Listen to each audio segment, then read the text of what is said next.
Perhaps we need some outside universal threat to make us recognize this common bound.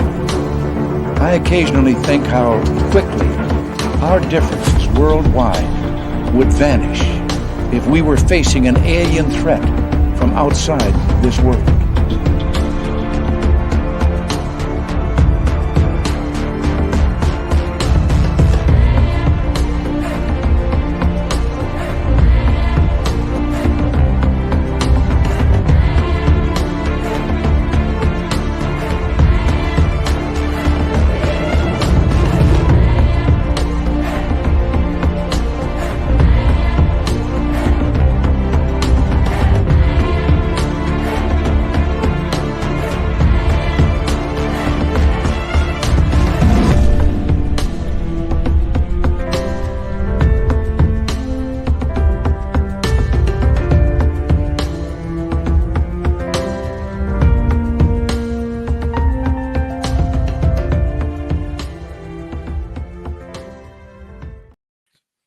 And good morning, good evening, wherever you are. My name is Dave Scott. Thank you so much for taking the time to join us because we're getting into UFO disclosure, aliens, and so much more tonight with Melinda Leslie. You know, she is one of the best when it comes to what we do on a nightly basis here. And we're glad to have her. Dirty Filth is here with another cartoon. And yeah, I'll stick around to host this show as well, if you don't mind, because it's kind of what I do for a living. Hello, how are you? Let's say hello to Sugar Britches in the gold medal position and be in the silver race fan with a bronze medal tonight. Brown Dwarf and Chris.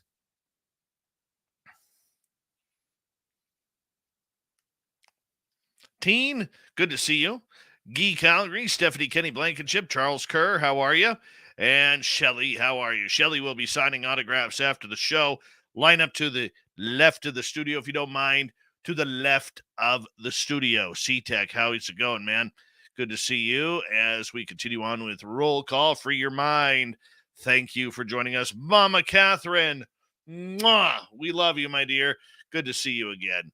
Mama Catherine's going to be signing autographs after the show as well. Light up to the right of the studio, if you don't mind, to the right of the studio. Luscious Jewels, Jessica and who else do we have here? Laura Lobbs, good to see you, my dear. And continuing on, we have Corey. Nice to have you back. And who else is joining us here tonight? Let's take a look here.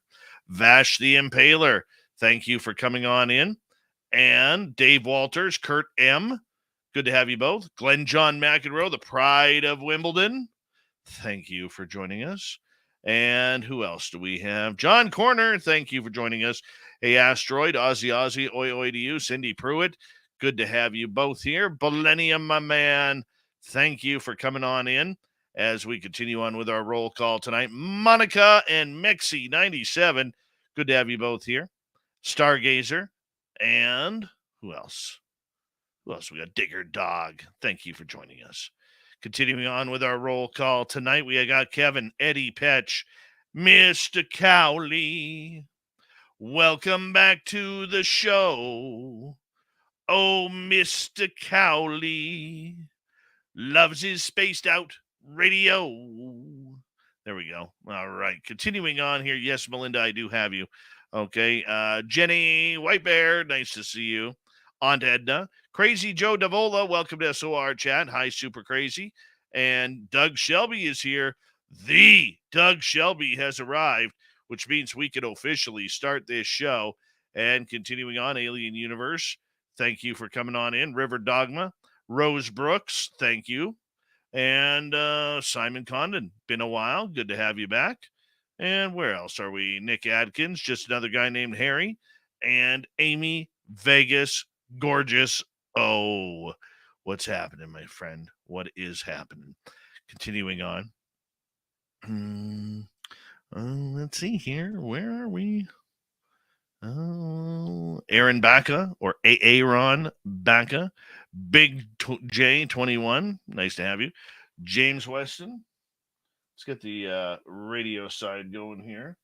So that way we could get Bill WD40 into tonight's show to lube us on up. Ross Lambda, thanks for joining us. Remember, the super chat is open. It's a wonderful way to support what we do on this show on a nightly basis. Deal you whoopoo, good to see you.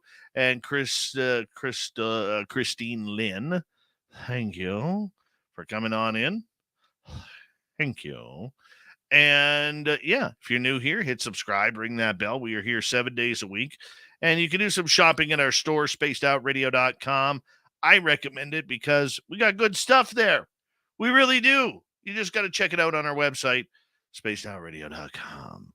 We got like 15 seconds, and there's Bill WD-40. He's already lubing up right now, ready to start this show in 10 seconds. Hi, beautiful Bill WD-40. And horns up, everyone. Let's rock.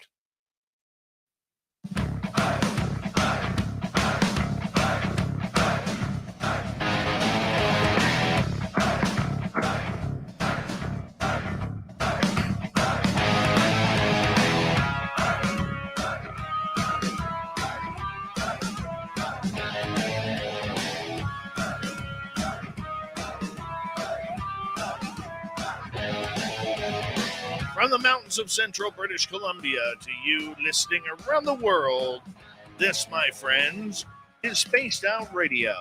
I am your host, Dave Scott, sitting in the captain's chair of SOR headquarters. We welcome you to tonight's show on our terrestrial affiliates around North America, digitally on Odyssey Radio, Talk Street Live, and KPNL. All of our archives are free. Join us at youtube.com/Spaced Out Radio. Do old Davey the favor. Hit that subscribe button. Our website is spacedoutradio.com. We have a plethora of features for you. Rock out to Bubblefoot. Read the news wire. Check out our swag as well. Tonight's show is brought to you by Chive Charities. Help make the world 10% happier by visiting Chive Charities today. You can find them on our website. We got a great show for you tonight, talking UFOs, disclosure, and everything in between. Researcher, experiencer, activist Melinda Leslie will be here momentarily. Then in hour number 3, Steve Stockton's going to bring us another creepy story along with the UFO report. Little Timmy Senor will be by a little bit later on. Melinda Leslie is a researcher and investigator in the field of ufology with over 30 years experience. Melinda is a UFO abductee and has been public with her own extraterrestrial and covert-ops human abduction experiences for over 26 years. She has researched a military and intelligence agency involvement in UFO abduction cases as well. Both her research and personal experiences have been featured in 19 books by prominent authors in ufology, and every year she is on tour doing the UFO circuit, speaking about the knowledge she has gained regarding this subject. Melinda Leslie, it is always a pleasure to have you back on Spaced Out Radio. How are you, my dear? It's good to Great. Great, Dave. How are you? Good to see you. I am great as well. I mean, every day it seems to be something new coming up in ufology. And of course, every time you're on, we have new listeners tuning us in who may not know who this lovely Melinda Leslie lady is. For over 30 years, Melinda, pardon me, it has been you working the system, trying to figure out what's truly going on behind the scenes. What's the biggest mystery you have learned over those decades regarding UFOs? Oh, well, there's 3 things that have been predominantly on my mind lately. One is, of course, everything going on with disclosure, because, Dave, I never dreamt in a million years that I would see what's happening in my lifetime. And I've been in the field for 35 years in the UFO research field. And I'm extremely well versed in an 80-year history of the field. And I never thought we'd be this far down the disclosure road as we currently are. And even all the things that have happened in the last 3 weeks and even in the last 5 or 6 days.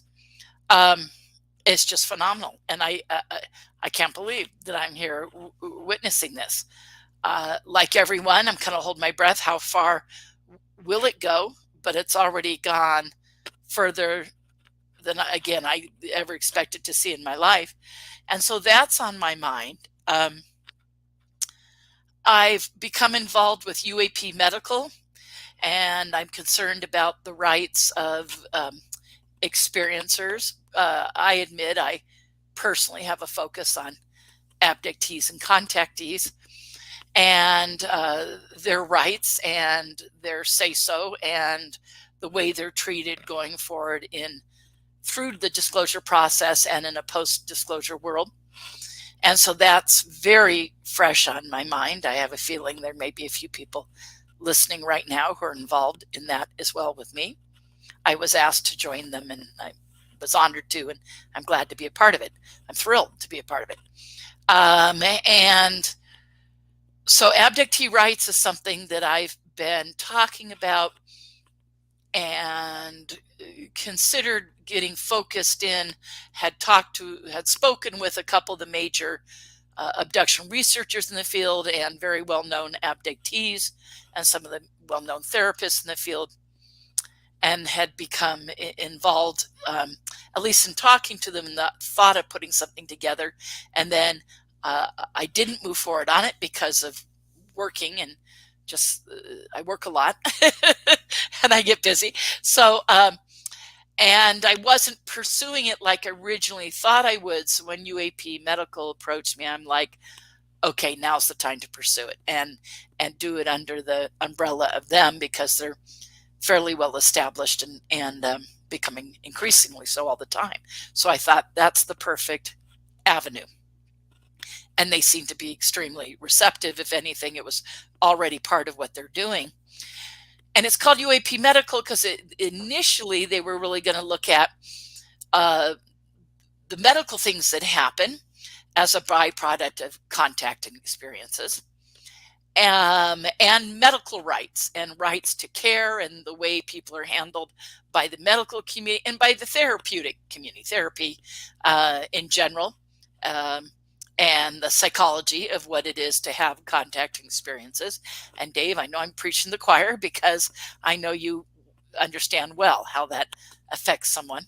And in this disclosure information, there's all sorts of stuff coming forward with the fact that close range sightings, everything from pilots having close range sightings to people encountering landed craft and whatever, have medical issues that sometimes develop. And there needs to be a certain attitude amongst a medical community, or at least a medical community willing to look at that and consider that. And of course, all the psychological parts too. So, and then also the rights. So kind of is all those things. It's the psychology,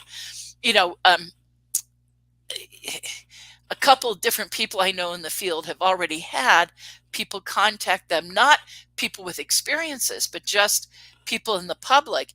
As disclosure stuff moves forward, some people are reacting very unfortunately fearful about it or have deep concerns, and that is going to exasperate going forward. And so those considerations, again, this is a group of people really taking those things under consideration, taking the legal ramifications, the mental health ramifications, et cetera, et cetera, et cetera, under consideration. And we're kind of already doing that. And since I was going to do this with a group of people, I'm like, why reinvent the wheel? Let's do it under, one umbrella. And like I said, they were very receptive. So, I myself have had a few medical things, nothing major, but some stuff in relationship to my own experiences, my own abductions and MILAB events.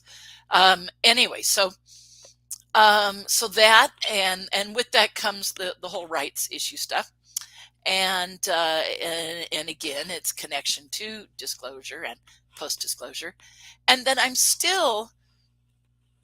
And feeling like it's kind of jumping back into talking about I kind of just laid low for a while on the MILABS issue.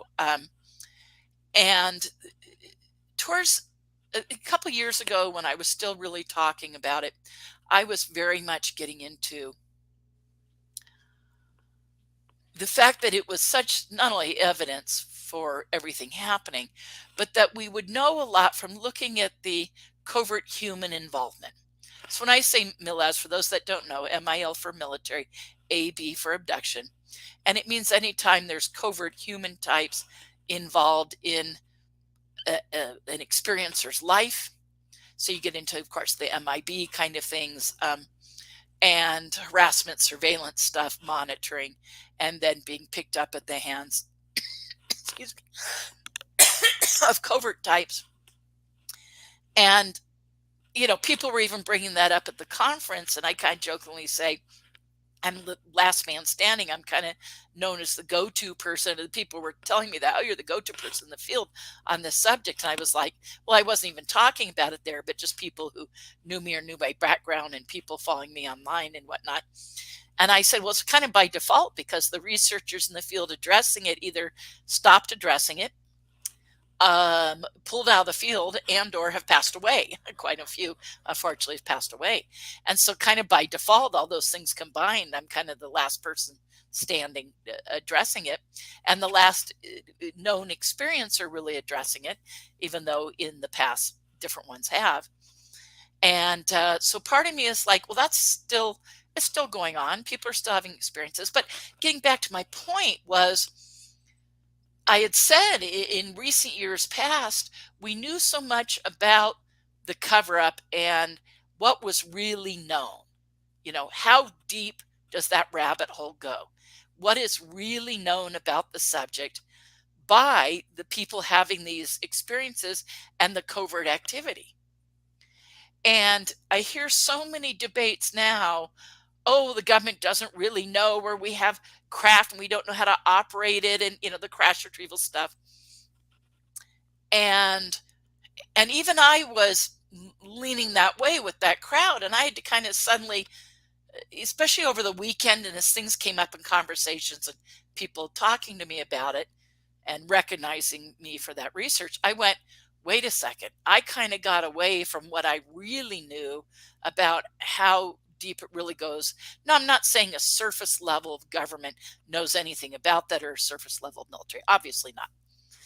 But in a deep black ops community, I mean, there are ETs and humans working together in underground bases.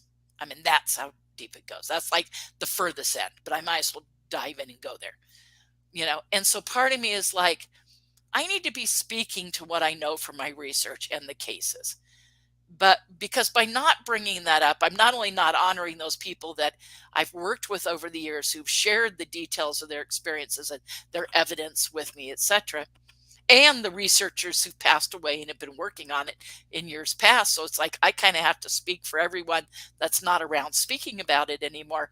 But it also, like I've said years ago, it contains answers that we know how deep this really goes. And I'm like, and for anyone to be speculating, oh, this, that, and not going very deep with it, or even willing to consider how deep it goes. And it's like, if we're talking crash retrievals and we're talking ET bodies, I think how deep we've been interacting with these beings, we meaning in a covert world, needs to be addressed.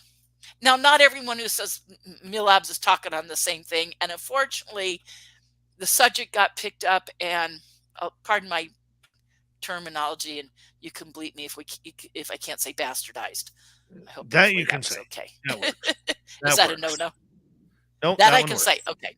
Yes. Thank you. Okay. So I took a risk there, but I'm like, hopefully that was going to work. So, but it has. It's like it's been changed, and so people have this wrong idea. Originally, it was an experiencer, Kay Wilson, who said, gee, it's not only am I having experiences with ETs, but I'm having this harassment and surveillance and then being picked up by covert human guys, by the military. So, and again, military being a catch word, just meaning, again, not surface level, but deep covert world.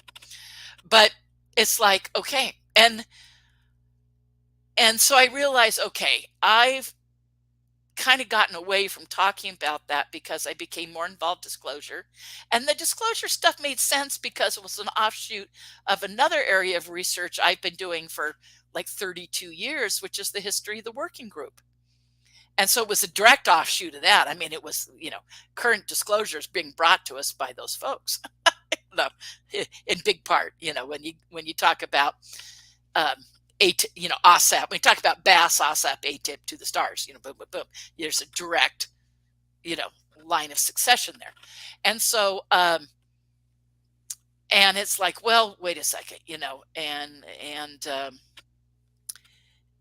so that made sense. But at the same time, I kind of put this other area of research and what I knew its implications, what it meant, on hold. And I'm realizing I talk about that again. A lot of people are still having those experiences. It didn't go away, and it does give us a deeper sense of what's really going on. So anyway, so that was a long explanation answer to your question, but and I work and I get spread too thin, so I'm not devoting the time. I mean, I had 3 opportunities this year. One was this last weekend in Roswell to do an updated lecture on everything currently going on in disclosure.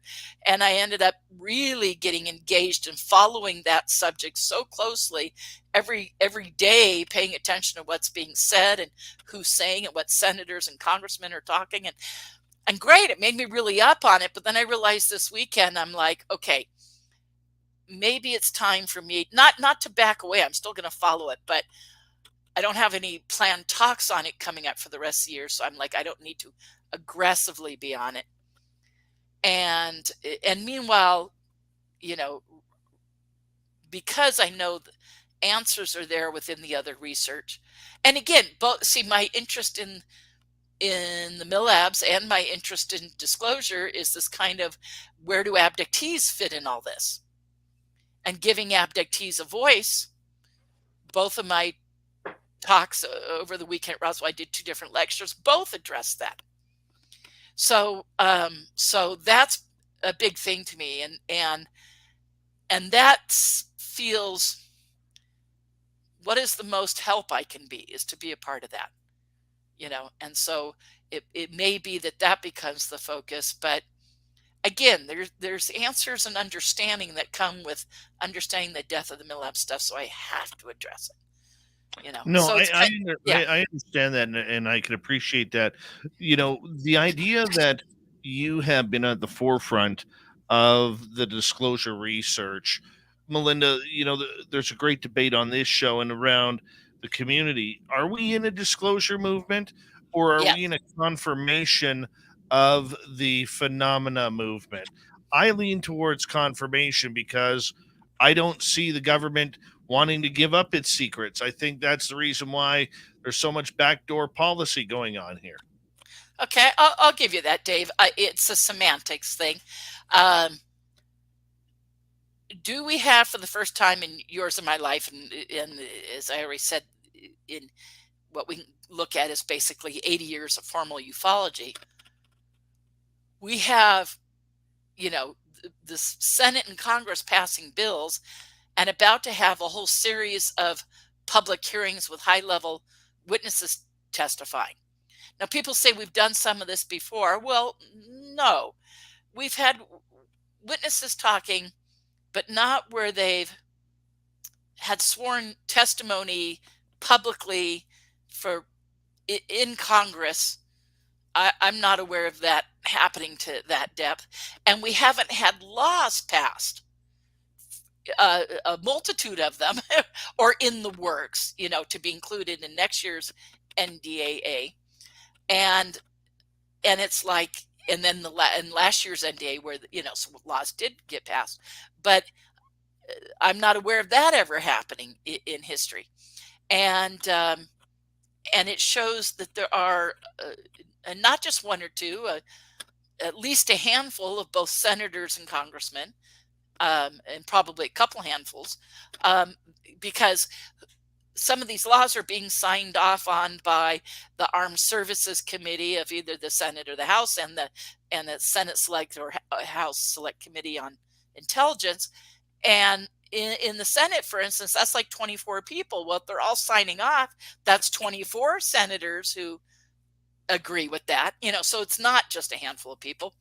And but there are a handful or a couple of handfuls of both that are openly talking about it, and being very vocal just within the last week, just last week. So again, it's at a different level, ongoing, increasing, laws passing, hearings planned, when in the past there weren't a bunch of laws passed at all, and there certainly was maybe a hearing but not ongoing hearings.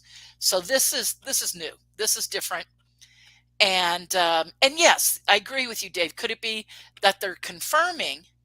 But I can tell you from most of the people I meet here in Sedona, Arizona, where I live, and the people going on my tours, first off, people aren't ready for this. They have no idea how this is going to blindside them.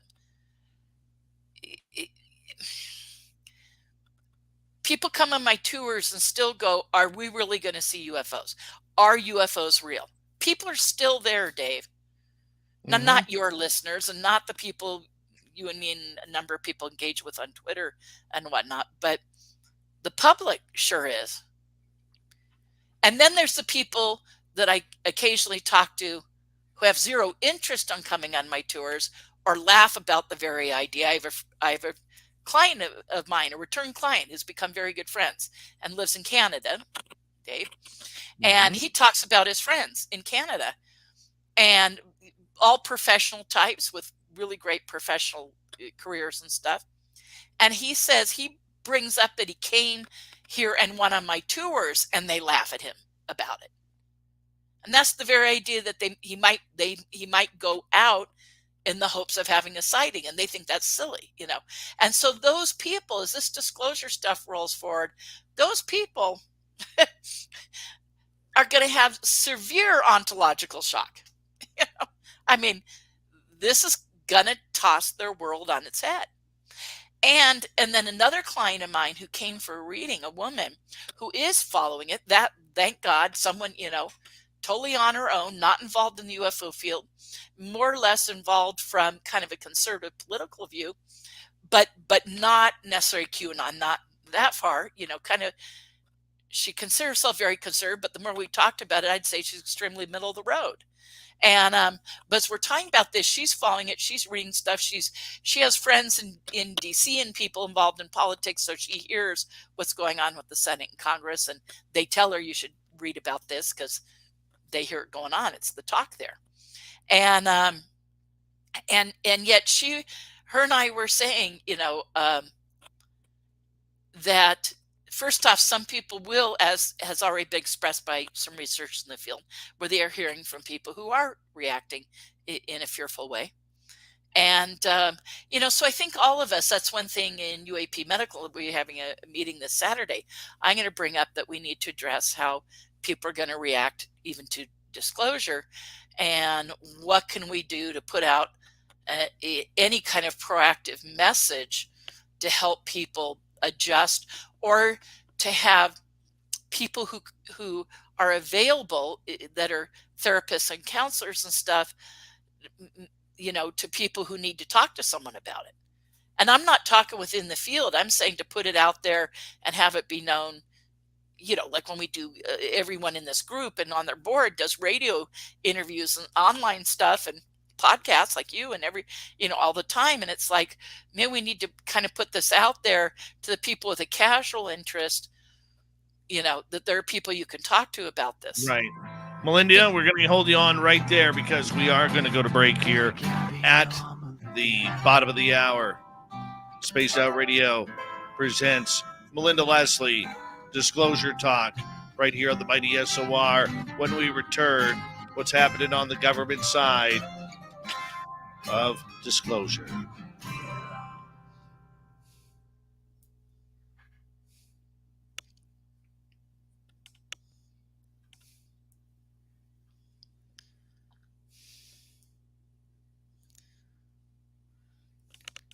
Having fun yet? Yeah. I need to get a better camera thing. It's too blurry. You're nice and crisp and clear, and I'm like someone's mushed mayonnaise on the lens or something. I'm like, I need a better camera. Mm-hmm. And for a lot of these interviews, I could get a good mic system and get off this, Mm-hmm. But I tend to hear better. That's the other thing. My speakers on my computer aren't that good, so I actually get better sound when I do have these on. So that's probably okay. But like I said, the blurriness is like, I don't know what's going on with that. And I have a good laptop, but I don't know. Hi, Filth. What are you doing today? See if he'll unmute himself. Hi, Melinda. How's it going? Good. It was nice to meet you in Vegas. It was nice to meet you. I hope you kept your art card so when I die, it becomes worth lots of money. Yeah, I've got something at home that I kept. I had a pretty good time there. Yeah, that was a blast. Are you kidding me? Celebrate Dave Dave's still owes me a birthday. slice of pizza. I do. Dave does? Oh, okay. Yeah. I totally do. Where do you live, Filth? Where do you live? I live in Alberta. It's like one, Oh, so you're in Canada. yeah, one So you're- province over from Dave. So I think- so maybe at some point you guys can get together and Dave can buy you that pizza. Me, it's Dave would have to come down to Sedona, Arizona. One day. We'd have fun. Thank you, LA. One of the guys break. Hi, Lala. Lala's out there. Hi. You know, that young lady right there, I have to be, I'm so thankful for her. Lost you for a sec. You know, Lala has literally checked The in. Center for the Lala has literally checked in on me almost every day since my mom passed, just to see how I'm doing. I think that's totally classy. Totally classy. That's awesome. I'm sorry I didn't more than the time that I did, but well, I know you've kept going with your show, so I figured you were Yeah. dealing. I was dealing. Life goes on. Yes. It's a bitch. I've lost my parents, man. I know how hard it is. Mm-hmm. And then, well, and you know, Dave, I lost a brother about 3 months ago, and Yeah. a brother-in-law a year ago, and those I'm still dealing with those. They're tough, man. I was very close to both of them. So, of course, my brother, Mhm. but my brother-in-law too. Yeah, very tough. We're actually going to have the celebration of life for my brother coming up the first week in August. So we're finally getting around to doing that. Well, that's And good. yeah. So I feel for you, Dave. I know it's losing people and losing people close to you is it's the worst. It's the hardest thing we have to do. You know, they say Oh yeah. number one is loss of a kid. Number two is a child comes first, then spouse, then parent. Mm-hmm. Well, I still love you, Dave. Thanks, buddy. Yes, we all love you, Dave. We got 90 seconds here, guys. Well, I was kind of rambling. I'll stop and let you ask me questions because I'm like blah blah blah blah blah. You know me. I get out my soapbox. I know you. I know you. I start pontificating. That's a nice word. Good job. Pontificate. Yeah. I'm good Okay, at I gotta get the pontificating. cats.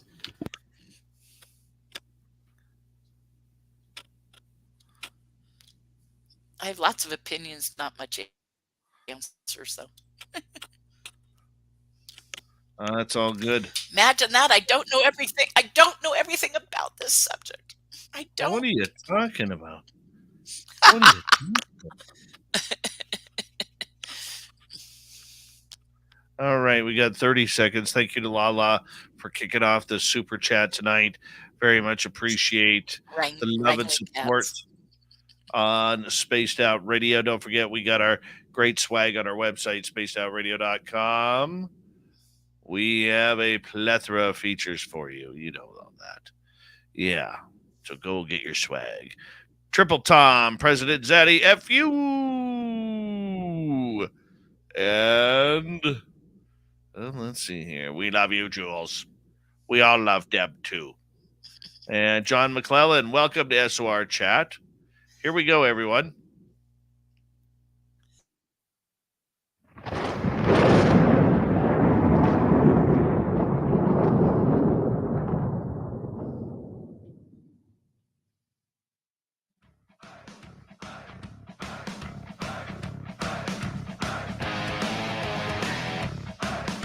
Second half hour, Spaced Out Radio is now underway. Good to have you with us. My name is Dave Scott. Love earning your listening ears. I want to remind you that if you miss portions of this show or others, check out our free archives by going to youtube.com/Spaced Out Radio. Do old Davey the favor, hit that subscribe button. Our website, spacedoutradio.com. We have a plethora of features for you. Rock out to Bumblefoot, read the Newswire, check out our swag as well. Follow us on Twitter at Spaced Out Radio, Instagram at Spaced Out Radio Show, and on TikTok at Spaced Out Radio. Melinda Leslie returns, talking disclosure all night long, and Melinda's right in the heart of it. She just got back from the Roswell UFO Festival, and now she's here to chat with us. Melinda, welcome back. Thank you. It's good to be back. Oh gosh, I'm still worn out from 5 days of traveling, man. And go. You know, somehow in a couple of weeks before that, 3 or 4 weeks before, I was at Contact in the desert. And at least at Contact in the desert, I helped run a big CE5 event and did a lecture. And those two things. So, but this time, I don't know what was wrong with me. I kept agreeing to do things for the Roswell Festival, and they had me doing 5 different things. So I thought, next time I'll learn to say no. No, I was so honored and glad to help, and I was asked to do stuff. But I tell you, like a lecture and a panel, like most of the other speakers do, would have been plenty. Oh my God, 5 things. I was like, so anyways, I'm a little worn out.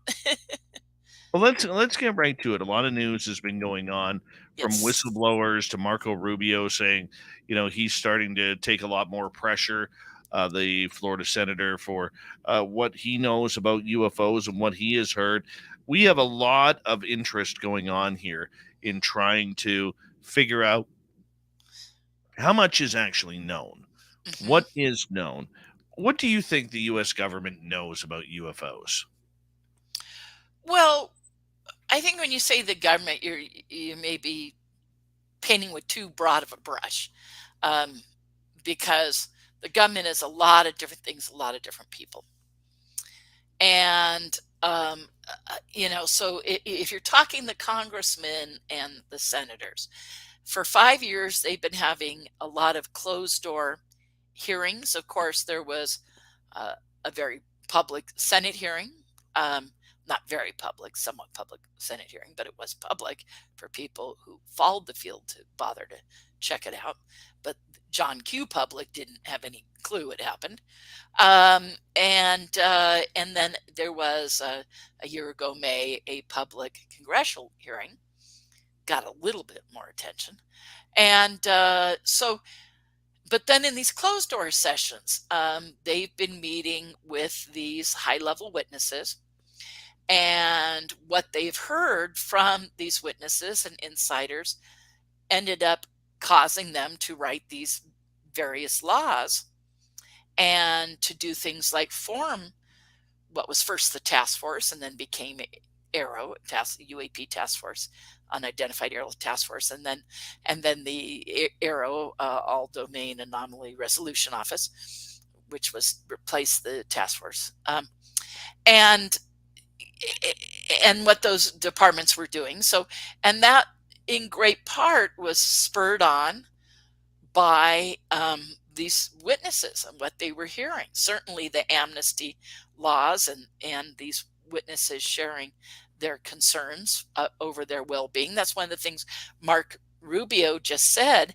in a fairly lengthy interview. I have links to it now on both Facebook and Twitter. I highly recommend people, if they have not heard the longer one. I think it was for News Nation, if I remember correctly. And he said Senator Mark Rubio said some very interesting things, but certainly he spoke to the fact that they've been meeting with these witnesses and that some of these witnesses are concerned for their well-being by coming forward. And of course, he spoke about David Grush, the whistleblower, and that they have to take that very seriously because Grush went through the proper channels and went to the IG, the ICIG, the Intelligence Community Inspector General, with a formal complaint saying there are illegal activities going on because the information that he was tasked as a member of the task force to gather, which he gathered and interviewed these witnesses and got all their data and everything, that was not being shared with Congress as required by law. And so he said they're not following the law, and that was his initial complaint, was to say they're not following the law. And my understanding is he filed that over a year ago, and then after that filing of that, or almost a year ago, I should say, then he was retaliated against. So he had the IG complaint for his retaliation for that was happening, and he ended up leaving his position, but still keeps his clearances, and so he's having to be cautious, and he had to get approval for what he can say because he still has clearances, and so they gave him approval to say certain things because those were not did not fall under his clearances, so that he was allowed to say them because it wasn't going against his non-disclosure agreement and agreements, and so he was allowed to say those things, and now just today, a gentleman on Twitter who I found to be somewhat reliable as far as him saying he has he knows people who are staffers in congressional offices, congressional staffers. I don't know if that's just in one congressman's office or more than one, but regardless, he has heard from these people that we're going to have a hearing at the end of the month, and it's set between I think the 20th and 25th. I'd have to look it up to see what the date was. But while I was in Roswell, of course, everyone's talking about all these things and a lot of things. Like I had to give my big disclosure lecture on Sunday. I got up Sunday morning thinking, okay, I knew that Gillibrand had gotten the complete funding for Arrow, that had gone through and had passed. And then I knew that there was the IAA language to be included, the NDA, the Senate IAA language. So I knew those things. And I had updated the presentation as far as putting some basic stuff about Grush in. But this other stuff I'd not put in because, here I had to drop everything and think about getting through work. I was super busy with clients because clients trying to get appointments and tours and stuff with me. All of a sudden, I planned to go out of town. So, okay, and then doing stuff that you have to do before traveling to get out of town, everything from laundry and packing and errand running and whatever the heck, And so those things were happening, and I wasn't able in the couple of days leading up, because those things all happen on like the 23rd, 24th, 25th, 26th, like starting on the 23rd and going through the 26th of June. And I'm like, okay, I need to add all those things while I'm at the conference. That's the first time I'm going to have a time to do that if I sequester myself in my hotel room and do it. And so I planned to do that, and things came up, and with the weird travel stuff, it threw everything off. So Sunday morning I get up earlier than I originally wanted to work on it, because I said I really want to have it in the presentation. And I go to turn on the computer, and I didn't know that Congressman Gallagher had had written up a proposal for the House, taking what was done for the language for the IAA, the Intelligence Authorization Act, and had kicked it up to like another level. And here's for the House version of, for that, the House version of the IAA to be included in the National Defense Authorization Act as they're assembling it. And of course, that won't get signed by Biden into law till December, more than likely, because that's last year he signed it on the 23rd of December. But here he's trying to, he's done this thing to kick it up a notch, and I even know that it happened. And I'm like, oh my God, I have to include that. Well, so just so I can include all that Sunday, I'm sitting up, Sunday morning, like 4 hours, and I missed everything going on at the conference until I showed up for my lecture, because I'm like, I really wanted to have that stuff in there. I wanted it to be that up to the minute. And those were such major things to have happening. And yeah, okay, go ahead, Dave. Sorry. Well, just in regards to the way the topic is taking off, I mean, it's almost at an uncontrollable speed right now. Exactly. And it's so hard to follow, I mean, only because I went on my, laptop to I'd already saved some images I wanted to use. Rather than do a bunch of typing, I had different news and magazine articles that had quoted some of these things, and quoting Gillibrand, the Rubio segment, and someone who transcribed that, and then his picture and Gillibrand's picture, and various things. I said, I don't need to do a lot of typing. I can just do a lot of cut and paste with the images and the text that I want to use, because I'd already saved those things. And like I said, then all of a sudden I didn't even know, because it had just happened. It must have happened on Friday or Saturday, that, or at least that's when it hit the news or whatever, that Congressman Gallagher had written, this proposal for the House for their version, and it had gotten even stricter about penalties and whatnot for aerospace companies, that in the House IAA had been given 6 months to inform the Congress about the SAP program, Special Access Program funding, and their technology they were developing. And in the IAA, it listed specifically the kinds of technology that, that they didn't need information on. Like they said, if you're doing ion propulsion and jet propulsion stuff, blah, blah, blah, we're not interested in that. But here's all these alternative things. If you're working on any of this, you need to bring us up to speed, and we need to know, to justify that SAP spending. And it said all that funding for SAP programs is on hold until you give us this data. I mean, that is such a bold statement to say, we're not going to give all these military contractors any of that until they cough up their information. Do you believe that, though? Do you believe that's what it says? That's what it says. I know, but what it says and what's actually done are two totally different things.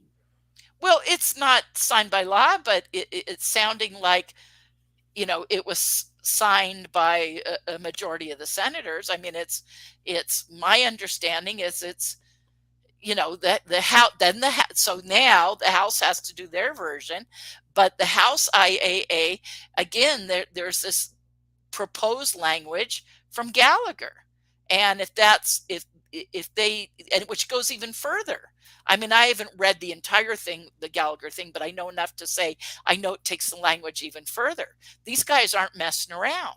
I mean, they're literally saying to these companies, you have to provide us your information on this, or we're not going to fund these projects. I mean, that's literally what it says. And okay, so then at the conference, my hat's off to, it's called the Roswell Incident Conference. The Roswell Festival is a big festival put on by the city of Roswell, New Mexico. And they have parades and costume contests and a pub crawl and all this different stuff they do. And it's fun. And, and they have all these things for kids and bounce houses and slides and, whatever. They do it's like a big fair, and they do all these other activities. And then all the different businesses kick in, and the museums do stuff. But then within all those things, there is a conference now that is produced by the Roswell Daily Record newspaper and the city. So the city and the Roswell Daily Record join up to do this conference, basically. Or the city, I think, funds for the Roswell Daily Record to do it. And then they kind of manage it. And there's the owners and staff of the Roswell Daily Record putting this on. And they were wonderful people. I met them all. Really great. And we're working their tails off to make this happen. Then the UFO Museum, the very famous Roswell UFO Museum, puts on a conference every year. And so they had a conference going on at the same time. And luckily I kept running into those speakers, which was really great, bunch of friends of mine. There's a few I didn't get to see. I didn't get to see Peter Robbins and Don Schmidt, who were part of that, but I got to see quite a few of the others. And one night we had a dinner party at a big restaurant, and we ran into a bunch of them there. But one of the things, the reason I brought all that up, just a little background, is the Roswell Incident Conference and the owners of the Roswell Daily Record had Congressman Tim Burchett live on Skype with us. He spoke for at least 20 minutes, maybe about a half hour, and then took a full, I think he only spoke for like 20 minutes, and then took like 40 minutes of questions. And if anyone's in the chat who was there, you can maybe, speak up. I tell you, it was amazing. He is so serious. Now, there's times when, Congressman Burchett, Republican from Tennessee, gets very folksy. He keeps saying "dagnammit" or "daggumbit" or whatever. He's very cute. And so, and I, and I'll be up front. I probably would disagree a lot with him on political things, but that's one thing that's really wonderful is all this disclosure stuff is going forward. It is bipartisan. It tends to drift a little this way on some things and this way on the other, even on this subject, but it's fairly bipartisan across the board. And I think that will be demonstrated in the hearings. But that's one thing Congressman Tim Burchett was addressing. And so he would get folksy. And then what was really nice is while they had him on Skype, they allowed us to walk up to the stage because the laptop was on a podium and they had him, projected up on a screen, but you could get on the laptop with them. And it was just like what we're doing here. And you could talk directly with them and ask questions. And I did, and a number of the key researchers did, and he was very forthcoming. But it's interesting because all of a sudden he'd switch to being so folksy to being, his voice would deepen, he would get very serious. It is the most serious that I had ever heard him addressing the subject, and his answers were very good. But kind of the key, there's probably a few key things, but the one that comes to mind right away is his saying we are going to have a House hearing. Comer and the Speaker, McCarthy, put him up, him and Lane, a woman, I think who's from Florida, if I remember correctly, anyways, but put them up to put this hearing together. And so he was addressing that and saying we are absolutely having a hearing. And he said, now he did say there was a set date for the last week of July. See, they were on vacation and out for the 4th, and I think like a week, and then they would come back and they'd be in session for 3 weeks, and then they take the month of August. I think the House and Senate both do, if I remember correctly, and that's their major summer break. So they have this 3-week window unless they're going to wait till September, And so he said, we're trying to get it done. But then he said, a date has now been set. So he said live to us in Roswell, a date has been set for the last week of July, and he said the committee, the Senate Select Committee on Intelligence, has asked him not to give the exact date yet, but he said, I can tell you it's the last week of July. So he said, I can say it's the last week, I just can't give you the exact date yet. Because he said he was asked not to. So there you go. So now this gentleman on Twitter today, who has staffers that he talks to, so totally independent, and he didn't know that Burchett had just said this at Roswell Live, that that he heard from staffers. It's the last week, and it's going to be, I think he said, between the 20th and 24th or 20th and 25th, something. I'd have to look at the days on the calendar. But so there is going to be a House hearing. And now Burchett was saying, we really want David Grush to testify. Like, we're working on that. We're trying to make that happen. So he didn't commit to that would absolutely be absolute when he was talking to us in Roswell, but it kind of sounded like they were going to make that happen. This person today said, according to the staffers, it's now a done deal. So maybe in just, we're talking just 3 days later, So 3 days later, boom, he said, the staffers are saying it's a done deal. Grush is absolutely testifying that last week of July in that public hearing. And now we've all heard all along, and Mark Rubio addressed this, and so did Gillibrand, that they're putting a Senate hearing together. And again, because of those time periods of being gone, we're hearing that they're aiming for the last week of July. And so we're kind of hearing that through the grapevine. And now I don't know how these things work, but a couple people at the conference were saying, a couple senior researchers that sound like they know more about the process than me. And I think someone maybe kind of asked it of Burchett. But my understanding is that the House and the Senate, rather than have all these witnesses, have to come to DC and then turn around and a week later come back or whatever, that they try to have it all at the same time. So the witnesses come into town to be there for both events, and either they'll do a combined hearing of the House and Senate, or they do one in the other, like one in the morning, one in the afternoon, and the witnesses testified both. So that's what I'm hearing, that's in the works. But I've not heard anything specific. If anyone listening knows more, clue us in. But again, Burchett said the last week and a date had been set, and then this person today with connections said they're hearing from staffers that that it's set. And the only addition to that, so that matched what we just heard from Burchett, it matched exactly.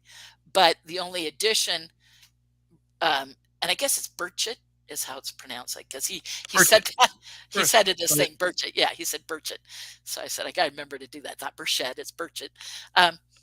But Congressman Burchett said,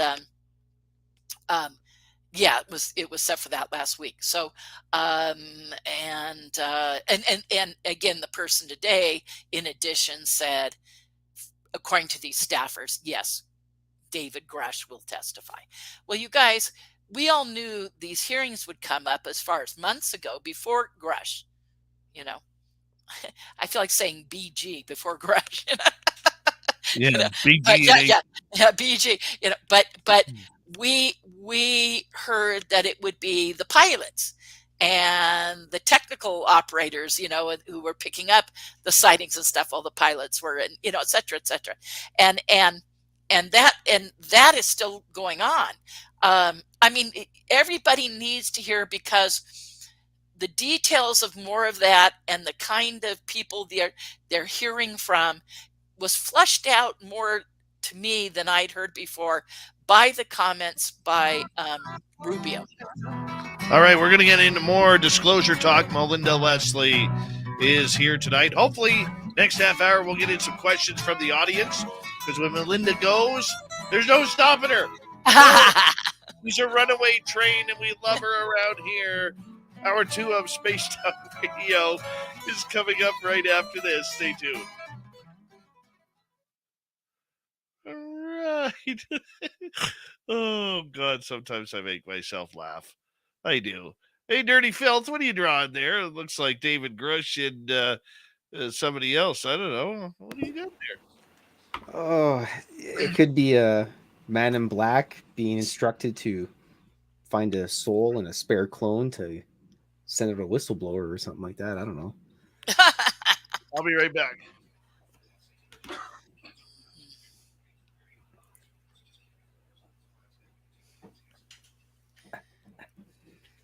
Sorry, I got these little tiny headphones and they always fall out.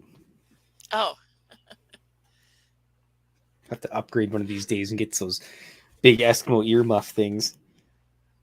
yeah, or the white ones are pretty big that hang out and drop down, earbuds. I remember back in the day in my old cassette player, it had the big wire and it had the like orange yellow foam things on the end for the headset. That was Yeah. cool. I was listening to like Burl Ives or something like that, Christmas If you specials. think about those things, you think those ones that had the foam and the spongy stuff and everything, how that had to be really bad for your ears and, rife with infection, because how often were you washing those things with soap? Right? Just Never. Never, headgear. You're wearing your neon At outfit. least sweating and- at least with these, see, they have a big cup thing, so nothing's going in your ear, I even think of people with earbuds and stuff. It's like you got to clean those things every once in a while. Or You can just throw them to the dishwasher probably these days. Just get a little hydrogen peroxide, or even just soap and water. But I keep thinking if people aren't cleaning them all the time, like, you could get ear infections. What else aren't they cleaning? They're also wet. What else aren't they cleaning? You could wonder. Yeah.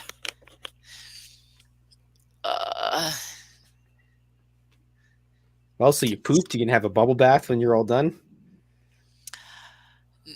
No, but most people. That's a lot of traveling you did. Most people. I couldn't imagine that. What the traveling? Nah. Yeah. Just sitting on planes and running through airports. Just comes with flying. But seems like these American Airlines versus American Eagle and the puddle jumpers that seat like 60 people and that take you into Roswell. Well, they're in a totally different terminal, and the only flights that go from DFW, from Dallas. And so everyone had to fly in to Dallas and then catch those two flights. There's only one at 11 in the morning, one at 11 at night into Roswell. And so everyone was flying in, and a couple of us, for different reasons, had our flights delayed because of various things with the airline, technical things and stuff. So, Yeah, but like you missed that last flight, and then you're screwed. You're having to stay at a hotel.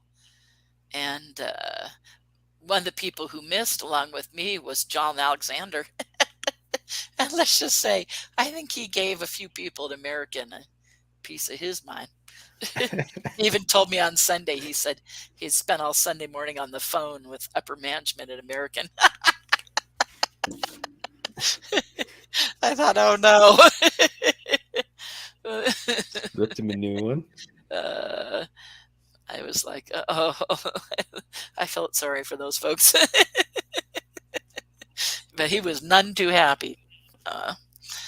And I had to catch a taxi the next morning with John from our hotel for standby. We were on standby on a flight to get into Roswell. So I was supposed to get in at like 11 o'clock at night on Thursday. Instead, I get in at 1 o'clock in the afternoon Friday, and my lecture was at 3, so it was all I could do to check in my hotel and rush to the lecture. No, not fun. I was lucky enough just to get one flight right home from Vegas. Yeah, no, it was not fun. Santa Claus picked me But up. coming home was all nice and smooth. Coming home all worked, no problem. So nice and smooth.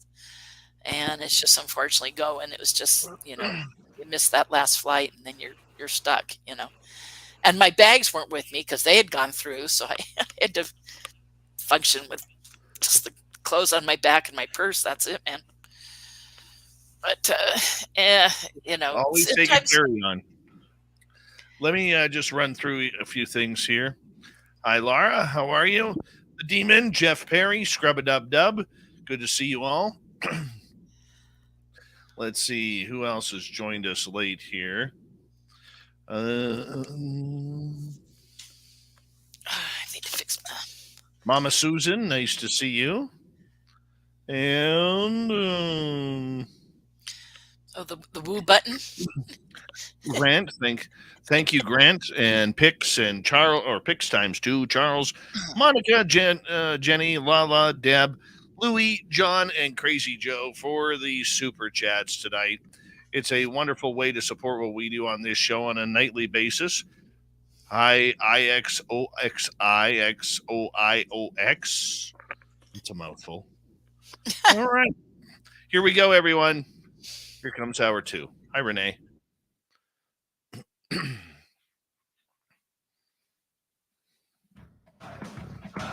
You're listening to Spaced Out Radio with Dave Scott. Follow Dave on Twitter at Spaced Out Radio and on Facebook, Spaced Out Radio Show. Hour number 2 of Spaced Out Radio is now underway. My name is Dave Scott.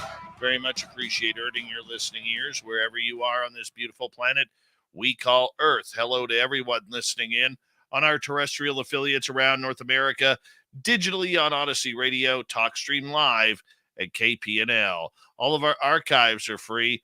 Join us at youtube.com/Spaced Out Radio. Do old Davey the favor, hit that subscribe button. The Desert Clam has set the password for tonight in the SOR Space Travelers Club. What do you got for us, Clam? You got Sage Ship. Sage Ship is your password. Use it wisely, Space Travelers, as the Clam sets the password each and every night right here on Spaced Out Radio. Our website, spacedoutradio.com. We have a plethora of features for you. Rock out to Bumblefoot, read the news wire, check out our swag as well. Follow us on Twitter at Spaced Out Radio, Instagram at Spaced Out Radio Show, and on TikTok at Spaced Out Radio.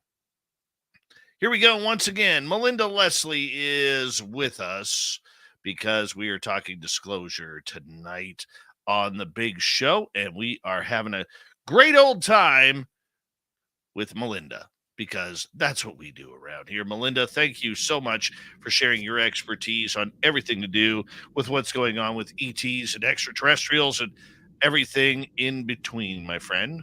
Sure, absolutely. Well, like I said, I have opinions about everything. You really do. You really do. But that's okay. That's worth what we do around here. It really, really is. So, Melinda, I'm curious, with everything, we're going to get to some audience questions here momentarily because the audience has a lot going on. Sure. Are you to the point now in your career, 30 plus years of investigating this, that you don't care what disclosure looks like as long as it comes out? Because for me, disclosure is about really pushing the limits on telling us everything that's happened, at least from Roswell on forward. Yet there seems to be a lot of cover up going on about what we're allowed to know and what we should know. Well, I think disclosure is going to be a process. We've already heard, at least in this community, that they said, okay, UFOs are real and we've been studying it and our military are having encounters. Okay. But even the stuff that we go, oh, we're hearing this. Again, I have clients come on my tour who've not heard that. So what I want to see happen and what I hope hearings will bring. So this is just Melinda talking here. I have a feeling though I'm not alone in this.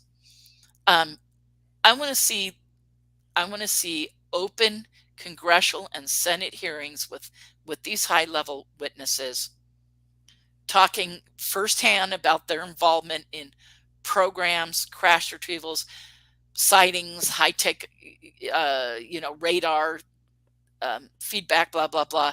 Just anything that is their direct involvement. And I want the public to hear it, and I want the media.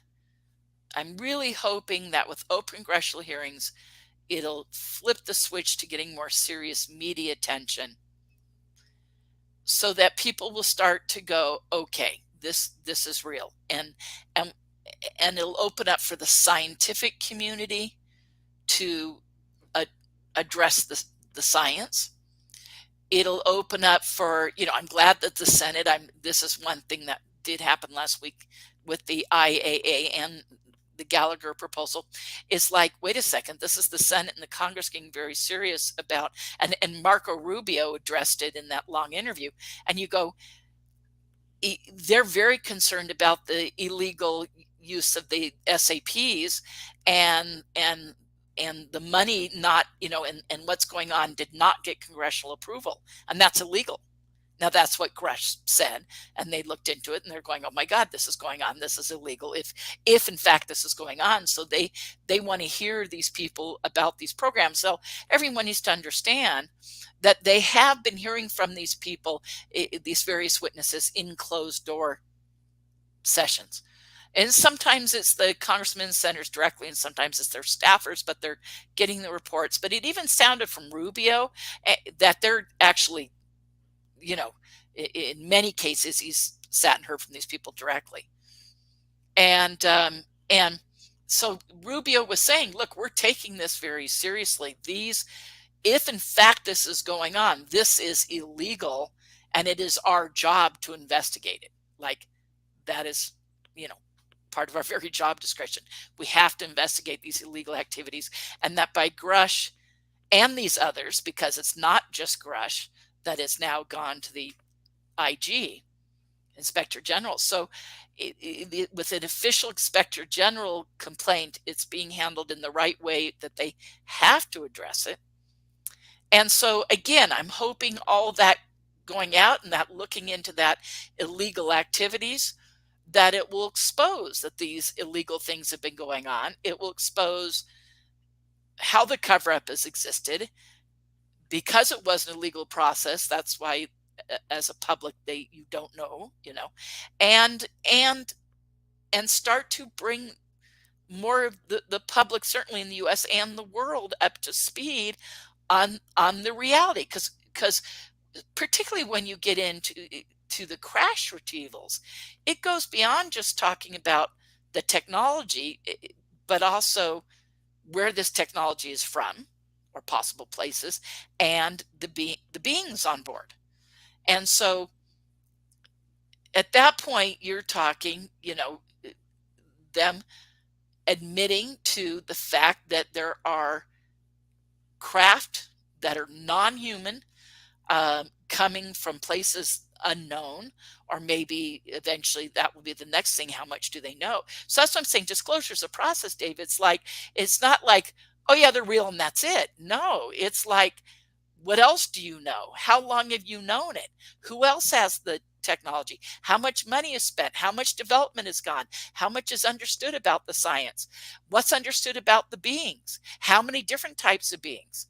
Do you have knowledge of where these craft or these beings are from? And these, so we're, and then, eventually getting into, do we have a relationship with these beings other than just dead? Like, have they been alive? And of course, anyone who's familiar with ufology knows the answer to that is yes. And anyone familiar with my research knows that they're seen in these underground installations, So you go, okay, that, now I'm not saying we're going to get there this year or even next year, but this is like, so this disclosure isn't the end of anything. It's the beginning. I heard another researcher, who did I just hear say that? Well, I've certainly heard both. Yeah, okay. I heard a great show with Rich Dolan interviewing Steve Bassett, and they were both saying that. So I was going to say, did one or the other, but then I realized it was a show they were doing together, and I heard them say that. It is the beginning of a long process. And I look forward to beginning that next process. There's an open discussion. People realize we're not alone. And certainly, why do I care? First off, I've been researching this 35 years, but I also care because I'm an abductee. And I think the time for ridicule of people with experiences, contact, the ridicule's got to end. The ridicule of everyone's people who've had sightings. I think of what my dear friend Kevin Day and what he's gone through, and what he went through while still in the military, and other guys in the military, and what they've been through with ridicule, and so to start to address this in a serious way, we can't move forward as a human race unless we're addressing this, and we certainly can't move forward as a voting public without knowing the truth about a lot of things. And that's one thing this other client, this lady who I was pleasantly surprised was following it, even though she's not a UFO person whatsoever. And she was saying, look, we were discussing, everyone knows, and in Canada too, it's like the distrust of government's an all-time high. Most people distrust it just to varying degrees. I don't think there's anyone who goes, oh yeah, everything they're doing is great. We all have some problems, and some people have more than others with the level of distrust.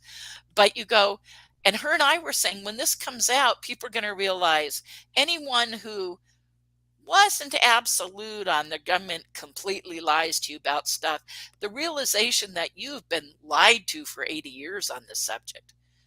But that's how you begin to heal is you recognize there's a problem.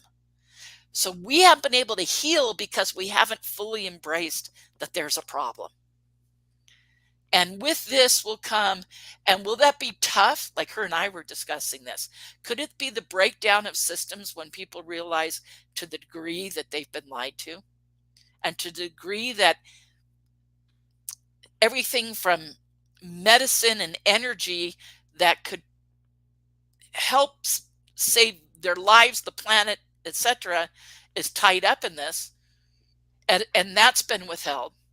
Breakthroughs in physics and our understanding of the universe has been completely withheld, and that all this layers of illegal activity have happened, including where people have been hurt and killed over it. And it's like, you guys, we can't heal as a nation and move forward as a democracy. As painful as the truth is, yes, it's revolution, but the other side of revolution is you've evolved, is you grow, and so, so I think we're headed for some big changes. This is the beginning, and I want to see it start. Anyways. All right, let's move on. We got a bunch more. I'll put my soapbox away.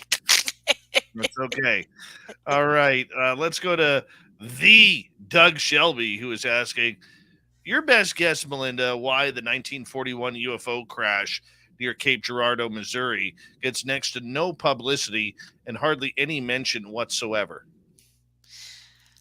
Well, there's a lot of crashes that I wouldn't just put that one. There's, first off, John Q. Public doesn't know any of them, and they laugh at Roswell. I mean, I was in Roswell, where there's people who have all these shiny things in their hair, and the dude. Nope, Melinda, you froze up a little dress bit. Up like crazy aliens and go get drunk, and it looked like fun, and I'm okay with that. What? Are we okay? You froze up there. There you go. Now you're back. Okay. Well, I'm just saying, so people, it's still a big joke to so many people. Roswell is into it for the tourism. Is there real history there? Yeah, but most of the people aren't even sure that they believe the real history, but they're into the tourism. And I'm like, that's going to change just in Roswell alone. A bunch of us were talking about that as this goes forward. And I'm looking forward to when this starts to be taken seriously and stops being a joke. But going back to what this person asked about the crashes, yeah, that and other crashes. I know you're picking on one, but what about I could list 20 more that you probably don't know about that are equally as important as Cape Girardeau. I'm not saying it's less important. I'm saying they're equally all very important. And none of them are being talked about. Very few of them are even talked about in the UFO community. But I get it. Researchers only have so much time and energy, so we become specialists. My thing was MILABs. Some people are abduction researchers. Some people are therapists. Some people are research just Kingman. Some people research just Roswell. Some people research just Trinity. It's like boom. I get it. You only have so much time and energy. We all have lives. People have children, grandchildren, whatever, and careers or homes, so I get it. And so you only have time and energy, so everybody becomes a specialist. And you know about Cape Girardeau because someone specialized it at one time. But there's 20 other really good crashes you don't know about because you didn't hear the specialist, And it's really hard when you follow this subject to be a generalist to know everything. As much as Dave and I follow and know ufology, there's still so much we're missing, until someone does the research. And that's what's great about going to the conferences. Those areas that you don't know, you can get a little bit of information on and be brought up to speed when researchers share a quick overview that you can sit through an hour lecture and not have to read a book that may take you weeks to get through, or at least many days, but you know what I mean? Probably weeks if you're busy. So it's like, so yeah, this will be the beginning. If we start to hear people talking about crashes, people are going to start to ask the next question. How many other crashes? What else is known? How much of that technology has been developed? What have we learned about it? What are I can't wait for the science community. I mean, look how rewarding it is already when we hear Gary Nolan and the stuff that he's done, and when you hear Avi Loeb and now his board of directors for Galileo, and you go, wow, and the SCU, and the SCU conference, it's like when these little pockets of science are taking seriously about this. And just today I heard Kurt Jaimungal do another interview, and it's like, yay, but wait until the whole science community is on fire as Galileo and Kurt Jaimungal and Gary, and wait till it's across the board. It's the breakthroughs and the developments that are going to come. But first we have to say it's real, we've known it, and get over the fear, reaction, get over the angry at the government reaction, so that we can heal and move forward and go forward in this new technology, in truth, and start making a difference for people in the planet, and start having a more truthful forms of government. All right, let's move on. We got 5.5 minutes to go here before we got to go to break. Let's take another question here. This one from Pix. Will any real disclosure be forthcoming? I expect the same government obfuscation and dodge. Any thoughts, Melinda, on what the congressional hearings will or won't be? Yeah, listen to what Rubio just said. I mean, and I'm trying. Tomorrow, I will call again the producer of the conference and say, get that hour we had with Burchett. I can't even say Burchett. Get that hour with Burchett up so everyone can hear it. Because as soon as it's up, and I know it's on YouTube, I'll go out on Facebook and Twitter and share it like crazy, and so will everyone else. And everyone who was there wants everyone to hear it. It's like when you hear that and listen to the long interview, the person who just wrote that, did you listen to the thing I'm reading here? Thank you for the $10, by the way. But did to the show? But did you hear the whole thing with Rubio? You know, it's like, you need to hear this. I'm not going to sit here and say Rubio said this, this, and this, and this, and take an hour to do that when you can listen and make up your own mind. But it's like, when you listen to that, you'll go, oh, they're going to do this and this and this in the hearing, you know. And when you hear Burchett, I mean, you guys, they're going to have high-level witnesses under oath testifying before Congress in a hearing where everything they say has legal repercussions, talking about the depth of the knowledge we have on this subject. And again, I go back to, if we can get if that gets serious media attention. I mean, Grush eventually got picked up and started to make the media more, but it was way underdone from what it could have been. But I'm thinking, okay, I think congressional public hearings are a whole nother step. And then people will hear David Grush and the other witnesses. And it's not just one. It's like, oh, you know, even Burchett said, yeah, we're going to have like 5 or 6 people this first time out. You guys, they have like 80 people they're talking to. And so that's what we're hearing from staffers and stuff. So it's like, and then Burchett said in that interview on Saturday, he said, I have people calling my office, whistleblowers, military intelligence guys calling my office every single day. Now, staff has to weed out. Some are more credible than others, you know, but he said, I'm getting calls every day from people saying, let me testify. And he said, and some of them are very good. And you start to go, well, that's a hell of a lot more than 80, you know? So you start to go, wait a second, this is growing exponentially. And these people are given amnesty. And there's people, one thing Burchett said, one thing Marco Rubio said in his interview, there's people holding back that are waiting to see how it goes before they come forward. They're seeing how Grush and others are handled. And if they feel safe, then they will testify. And you guys, so there's hearings planned right now. I'm hearing as many as 3 planned. I mean, not absolutely set, because the only one set is the one the last week of July. But that then they come back. So obviously September. I'm hearing there's going to be at least 2 more before the end of the year. And maybe all right. more, you know? We got less than 2 minutes. I want to get one more question in from John. Okay, who is asking, Hi, John. what do you think about Ross Coulthart, Leslie Kean, Tom DeLonge, Barack Obama, Schellenberger leading towards true NHI disclosure? Maybe not good or not going to happen. Well, I wouldn't put DeLonge in any category on that, or Coulthart or Kean. The other 2 I would. What's your thoughts? Well, Coulthart is 2 or 3 just in the last couple of days, long interviews, saying some interesting things. So I can see that, but I think he's just obviously, Dave, he's being general here. Okay. Yeah, I mean, they're just saying NHI disclosure. It's, as soon as you talk about beings, as soon as you know, who did I hear say it today?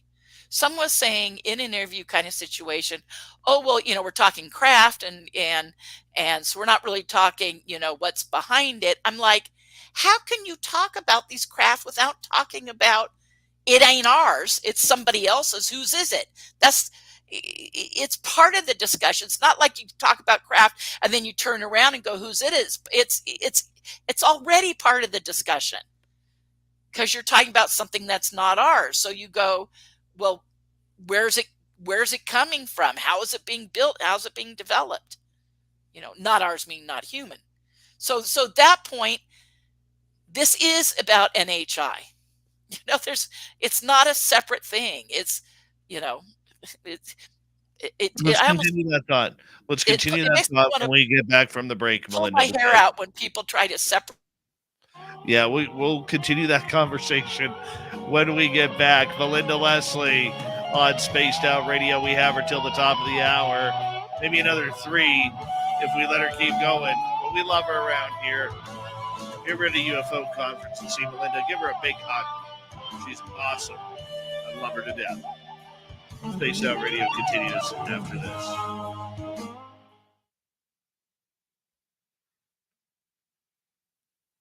All right, Melinda, we are clear. Let's see what Dirty Filth made for us tonight. Find a soul and spare clone. We will give you the humans a whistleblower. Any new UFO photographs? Not at this time, Mr. Black. Oh, that's nice, Dirty Filth. Very nice. Pretty greasy, eh? That is. That's Hey, slippery. I soap said it. right What is this? What's sensor? What's the person in the liquid? He's naked. Oh, you're censoring him. I get it. But why is there a person in liquid? Or is this just some underground It's base? a spare soul of some sort, I guess. Okay. Or a clone. Clone. One of the two. Okay. Depends got what they want to use. Or maybe the soul is Find in the the soul and spirit briefcase. clone. We will give the humans support. We're not getting any photographs, but we got a whistleblower. So we'll get a whistleblower, but no photographs. That seems to be true. That's very good. I like the person in the tank. It's triggering me completely.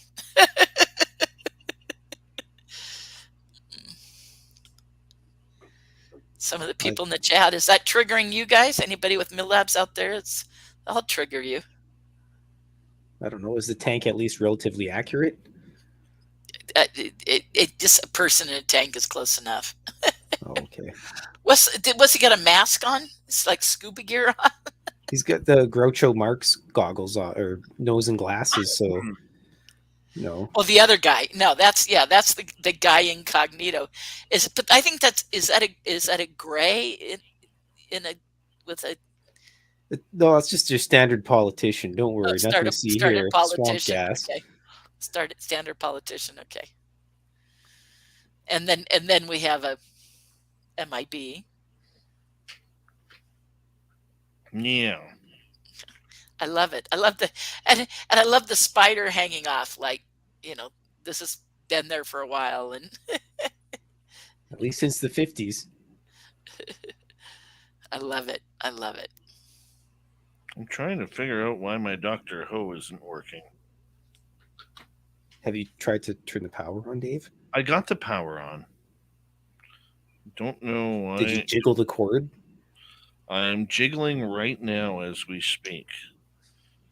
Have you tried to remodulate the phase variance on the EPS manifold? Yes, 3 times. What the guy's? What's the nameplate on his desk? Hug him. What's it say? Hugh H or Hugh M. Sorry. Hugh M. Yeah, for Hugh Man. Oh, That's Hugh his Man. last Okay. name. Oh, Hugh M. Okay. It's definitely not a gray alien. Okay, Hugh Man. Okay. It looked like Hug something because it's just the spacing. Hugh Man. Okay. Yeah, it does, doesn't it? Oh well, now it's got character. No, it's fantastic. Everything about it. Nothing. What the hell? Nothing. Any new UFO? Man in Black. Not this He time. stole Mr. Dave's So we get a extension whistleblower. cord. So we get a whistleblower, not photos. But was it in trade for a spare clone and a soul? Oh, They got those just like in storage. You just got to ask the janitor. Yeah, obviously one's in storage right there. He's suspended in liquid. Why is this not going on? Like I said, though, man, Dirty Filth having a time. Dave's just struggling. as a Millab, I'm totally triggered by the whole thing. At least I'm laughing. Laughing with you, Dave. I'm a little pissy right now, to be honest. What are you pissy about, Dave? Well, because my thing won't work. Oh well. Too much information, Dave. My Dr. Ho vibrating pads that I use on my muscles won't work. Oh. Yeah. So. Is that so you can sit for periods of time and not? Yeah, like every time at the conference, I would sit for these long periods of time. I'd go to give up, or I kept having to get in the back because I wasn't there with a car, so everything required other people driving me around, getting in and out of the backs of these people's small cars and stuff. And it's like, Yes. Hold on, Melinda. Thank you. Delala, Deb, Pix ×2, Louie, John, Crazy Joe, Jenny, Monica, Charles, Grant, and Dry Toast for the great super chats. Hi, Paranormal Highway. How you doing? Gutter Gawker, thank you for adding to it. Very much appreciate it. And here we go.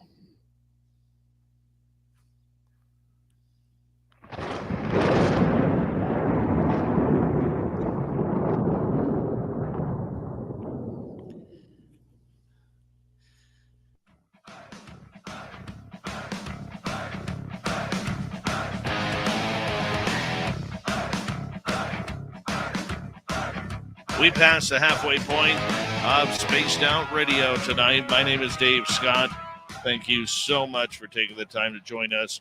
Very much appreciate it. Want to remind you that if you missed portions of this show or others, check out our free archives by going to youtube.com/Spaced Out Radio. Do old Davey the favor, hit that subscribe button. Our website is spacedoutradio.com. We have a plethora of features for you. Rock out to Bumblefoot, read the news wire, check out our swag. Follow us on Twitter at Spaced Out Radio, Instagram at Spaced Out Radio Show, and on TikTok at Spaced Out Radio. We continue on with Melinda Leslie tonight, looking into the world of disclosure time and time again. We got great questions from our audience. And Melinda, we're going to start off with Derek here. Are you still doing research with Hoodoo Tall in Sedona? Yes. Hoodoo is a great friend of mine.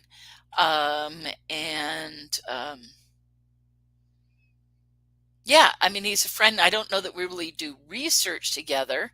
Occasionally I see him and he'll show up and go on my tour. So we're doing research as far as having UFO sightings. And he's constantly researching, going out to and getting evidence out at Bradshaw Ranch.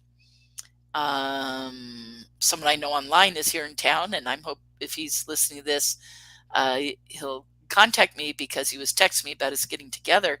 And I asked him, do you want to go out to Bradshaw? I'd love to take him out there. And but there you go. So for those that don't know, Bradshaw is our skinwalker. In fact, season 1 of, I guess, of the new season of Skinwalker was about Bradshaw Ranch, show 1 of season, whatever the new season is. And anyway, so they did a show.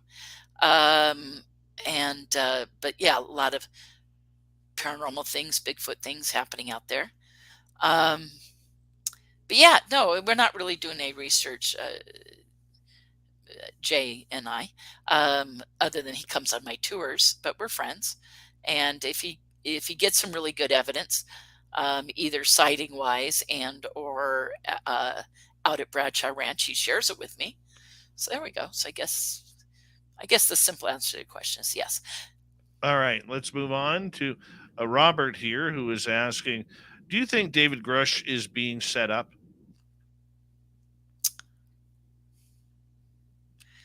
No, maybe I'm not sure what you mean, but I don't think so. I'll say something it's controversial, but I don't think there's anyone that'll disagree.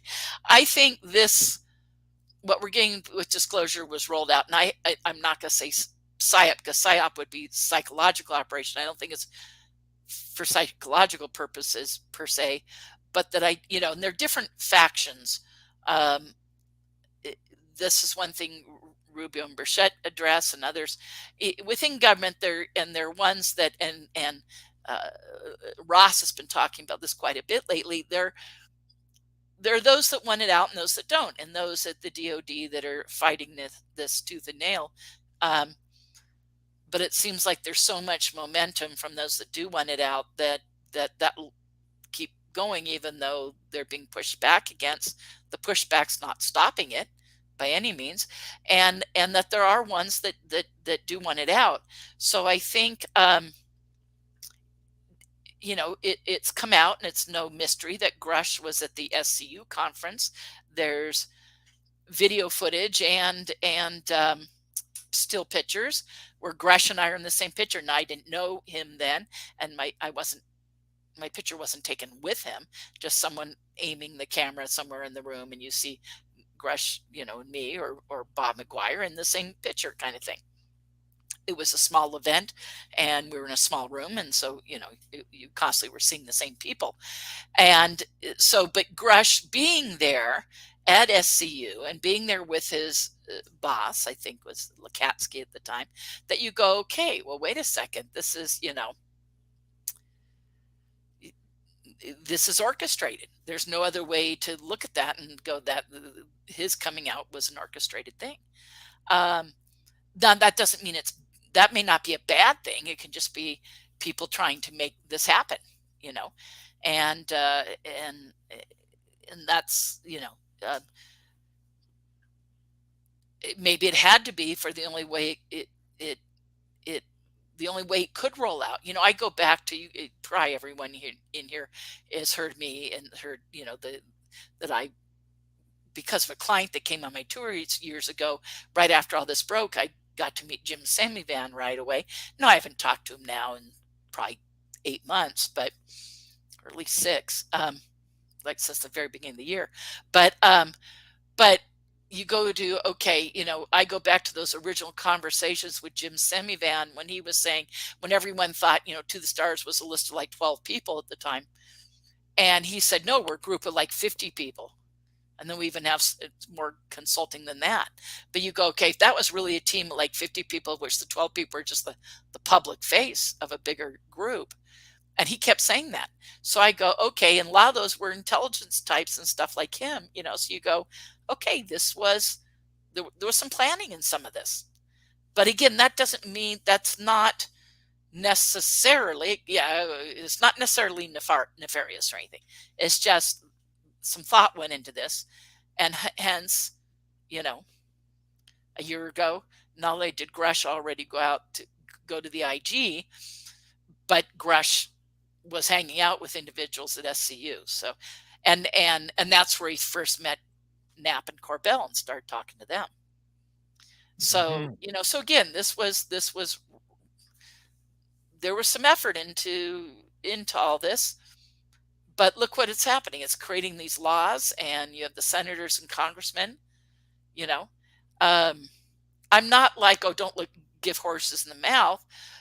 But at the same time, I'm not going to go the far end of going, oh, therefore it's conspiratorial or anything. No, it's like there are folks that want it out, and they're doing it in a very careful way so that they keep the winning hand and not those in the DOD who don't want it out.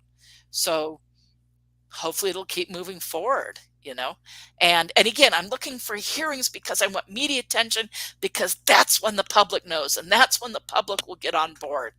So as soon as there's serious media attention, you'll start to get the public on board. All right, let's continue on. Let's go to Camille James Harmon, former guest on this show. Do my lab victims sue Raytheon if it all comes out? Well, later down the road, I'm sure that there will be lawsuits in a variety of ways. I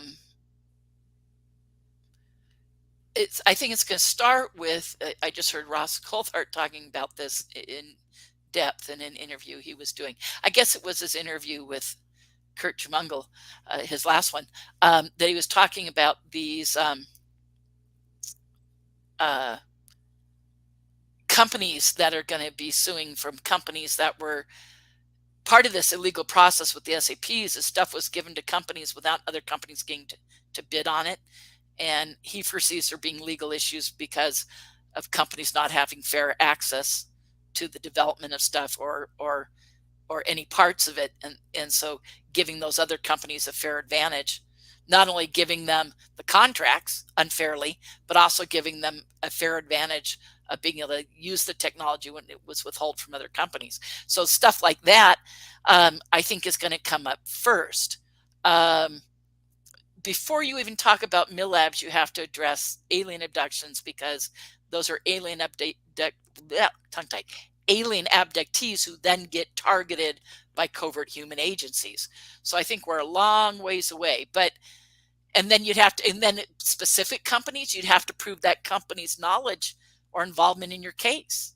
You'd have a hard enough time proving it's military, which you might because of things seen in underground bases and stuff that, could be proven to be accurate, but et cetera, and insignias and locations and things that can be proven, but and maybe various forms of physical evidence for their involvement, damage to property and things like that. So there are things that could be done, but how do you prove a corporation? I mean, I do MILABS research. I can't say for sure that any of the corporations had any knowledge of it, with one exception of SAIC coming up repeatedly in my research. So I can say SAIC knew something or had people involved.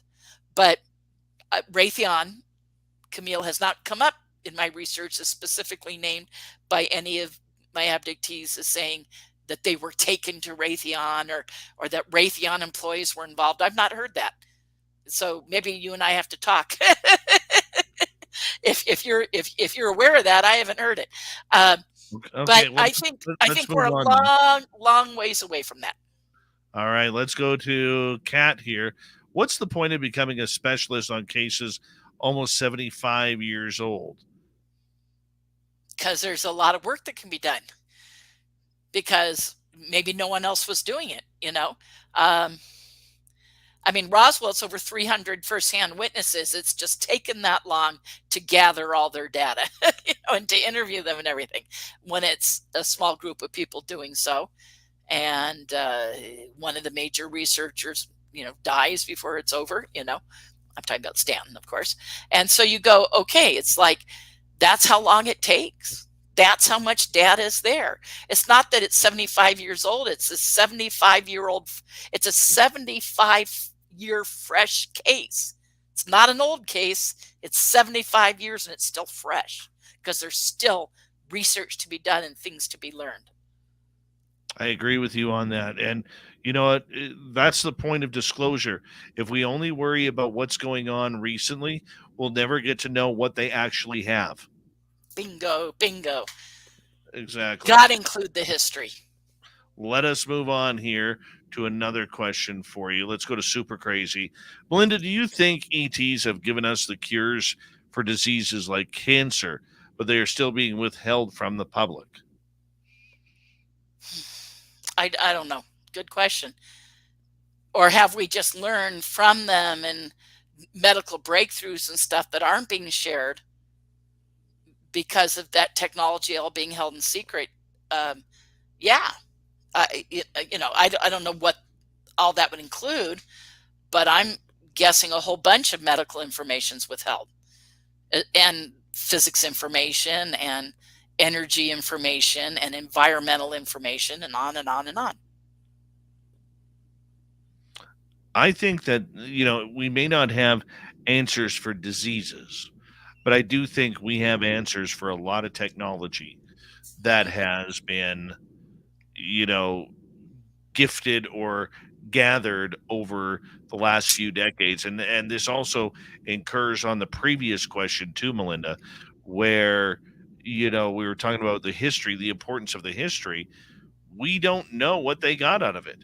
We don't know how many bodies they've recovered. We don't know how many live entities or pilots they have recovered. And going to the MILABs, how many abductees they've worked with. I go back to thinking of a couple abduction cases I know where the person had an alien experience, was brought back by the ETs, but then handed over, well, in some cases, literally handed over to covert-ops at the end, and or left, in the case like Leah Haley comes to mind, of being left in a field and a helicopter lands and she's escorted onto the helicopter, and then taken to a base. And it's like, how much was learned from their work with the abductees and the you know, the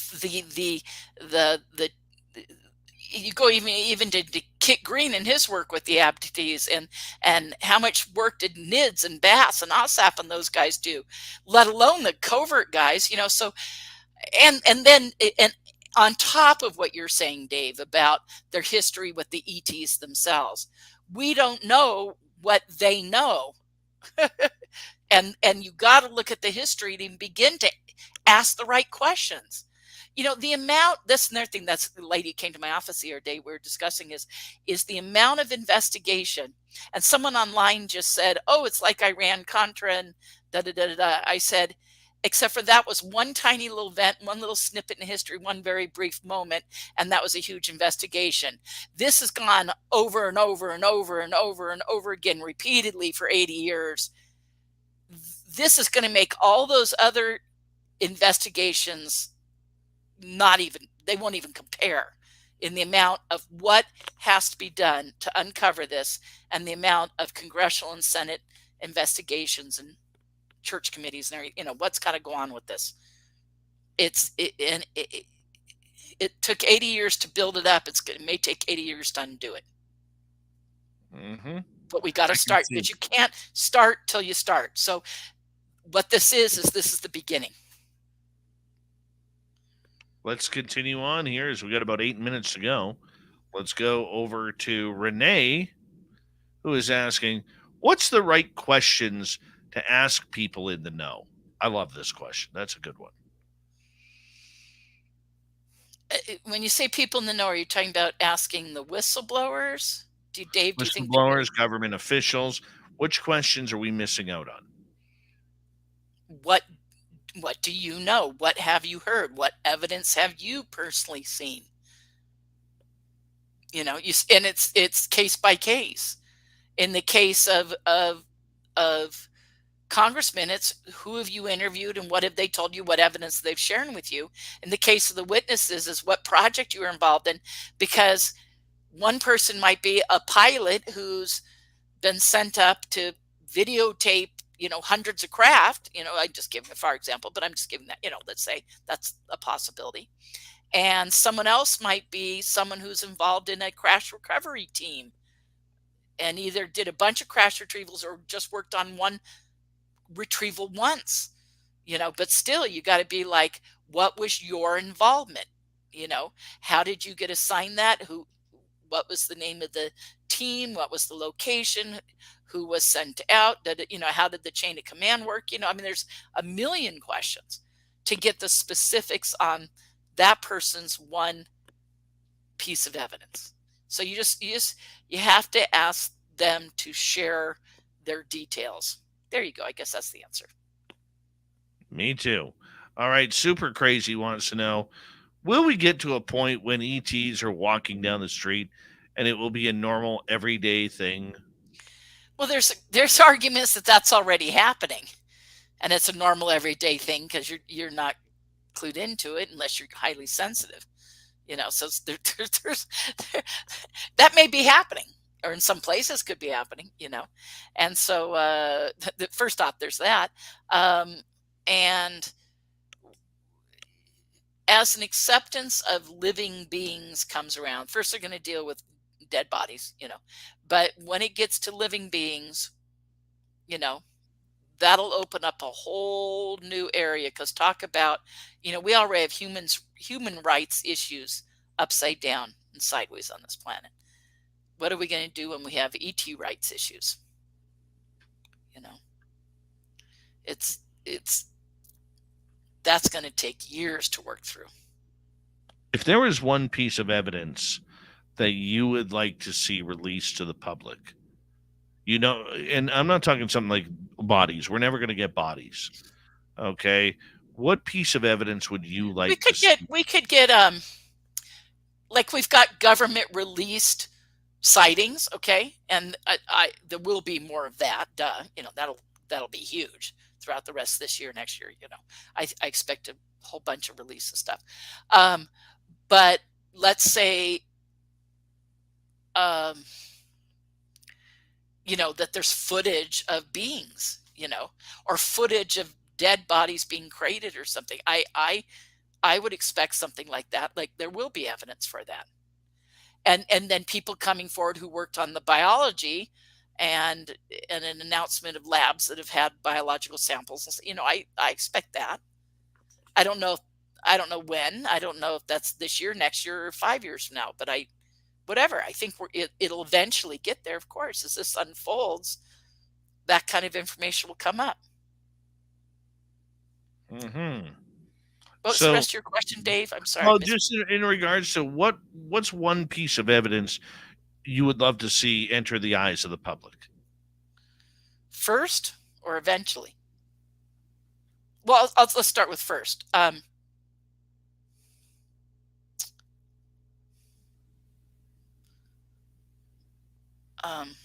Gosh, a whole bunch of things.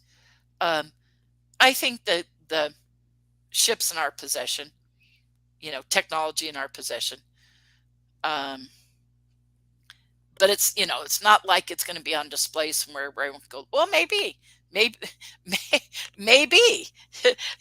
that would be a very cool thing if something determined to be a piece of a crash that has already been figured out or is so advanced they can't figure it out, but it gets put on display in the Smithsonian and everybody lines up around the block to see it for the next couple of years.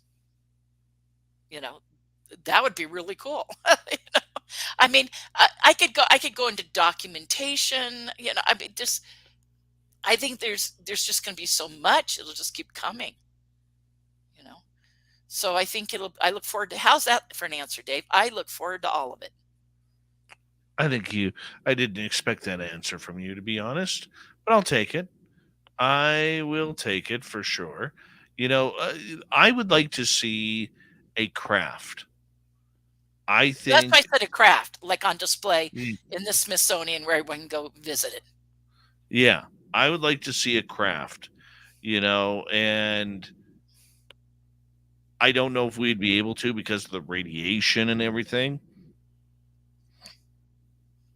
Well, maybe they have one that's no longer giving that offer. They were able to take that part out or something and negate it, you know. Maybe. So now it's just exotic metals. Yeah. Next, I would like to see the Holloman Air Force Base video. I would love to see that. That gets into beings, you know, us meeting beings. You know, we may have that. We may have that in the beings walking past the camera in the skinny bobs, the one with multiple skinny bobs in it. We may have that. Mm-hmm. But we may have that with no official, this is official, but it's different. It's different if the Pentagon, the White House, Congress, you know, goes, this is, or a foreign government says, this is what we have. We're officially putting this out there. Like we now have the Navy footage. I think it's, you know, it could be that we get something where there's beings eventually in officially released footage. Although some people argue with me that was not officially released, that was leaked footage, but the Navy ended up owning up to it, so it became official, even if it wasn't originally. So I expect there'll be maybe some leaked stuff that we eventually come clean on. I think that's likely. Well, we'll soon see. Melinda, tell everybody where they can find your information and your research. I can always be reached through the Center for the New Age in Sedona, Arizona, or go to UFO Sighting Tours with an S on the end, plural.com. So UFOsightingtours.com. I'm on Twitter and Facebook. I'm on Facebook as Melinda Leslie. And what am I on Twitter? At Linny Leslie. Linny's a nickname. LINNIE. LESLIE. And those are good things. Well, we appreciate that. Yeah. Thank you, Melinda, for coming up on Spaced Out Radio tonight as we have to kick off to hour number 3. Coming up next, Steve Stockton from Among the Missing. And little Timmy Senor is back for the UFO report. We'll be right back with Hour 3 next.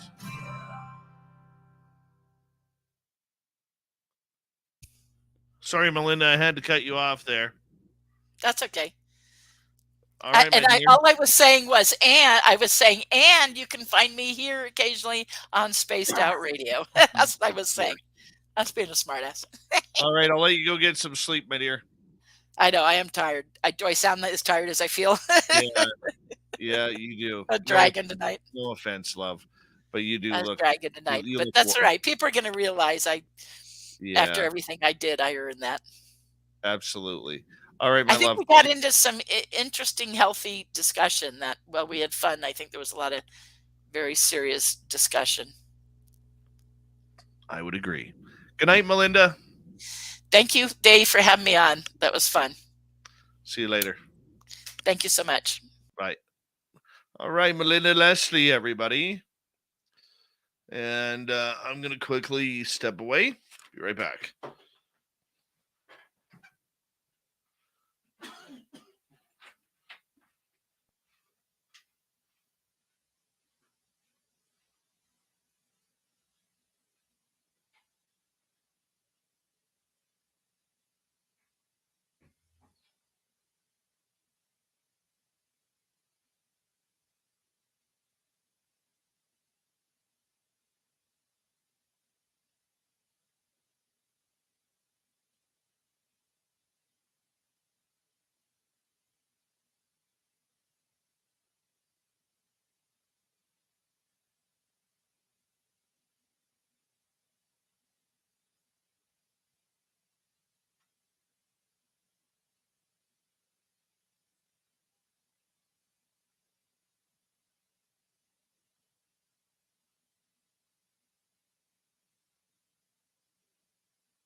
All right.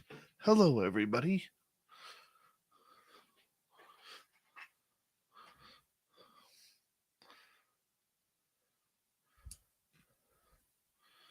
All right. We got like 1 minute left. Little Timmy Senor is looking dapper tonight. Dapper, I tell you.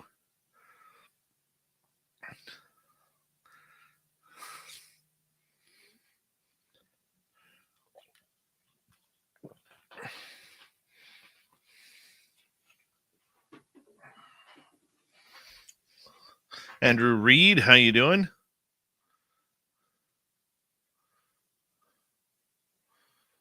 Xochitl Paez Richards. Remember when she was just little Xochitl Paez? Then she went off and eloped with Mr. Richards. Hi, lovely Catherine Jones. Mwah. Love you. Livy Smile, welcome to SOR Chat. How are you? Here we go, everyone.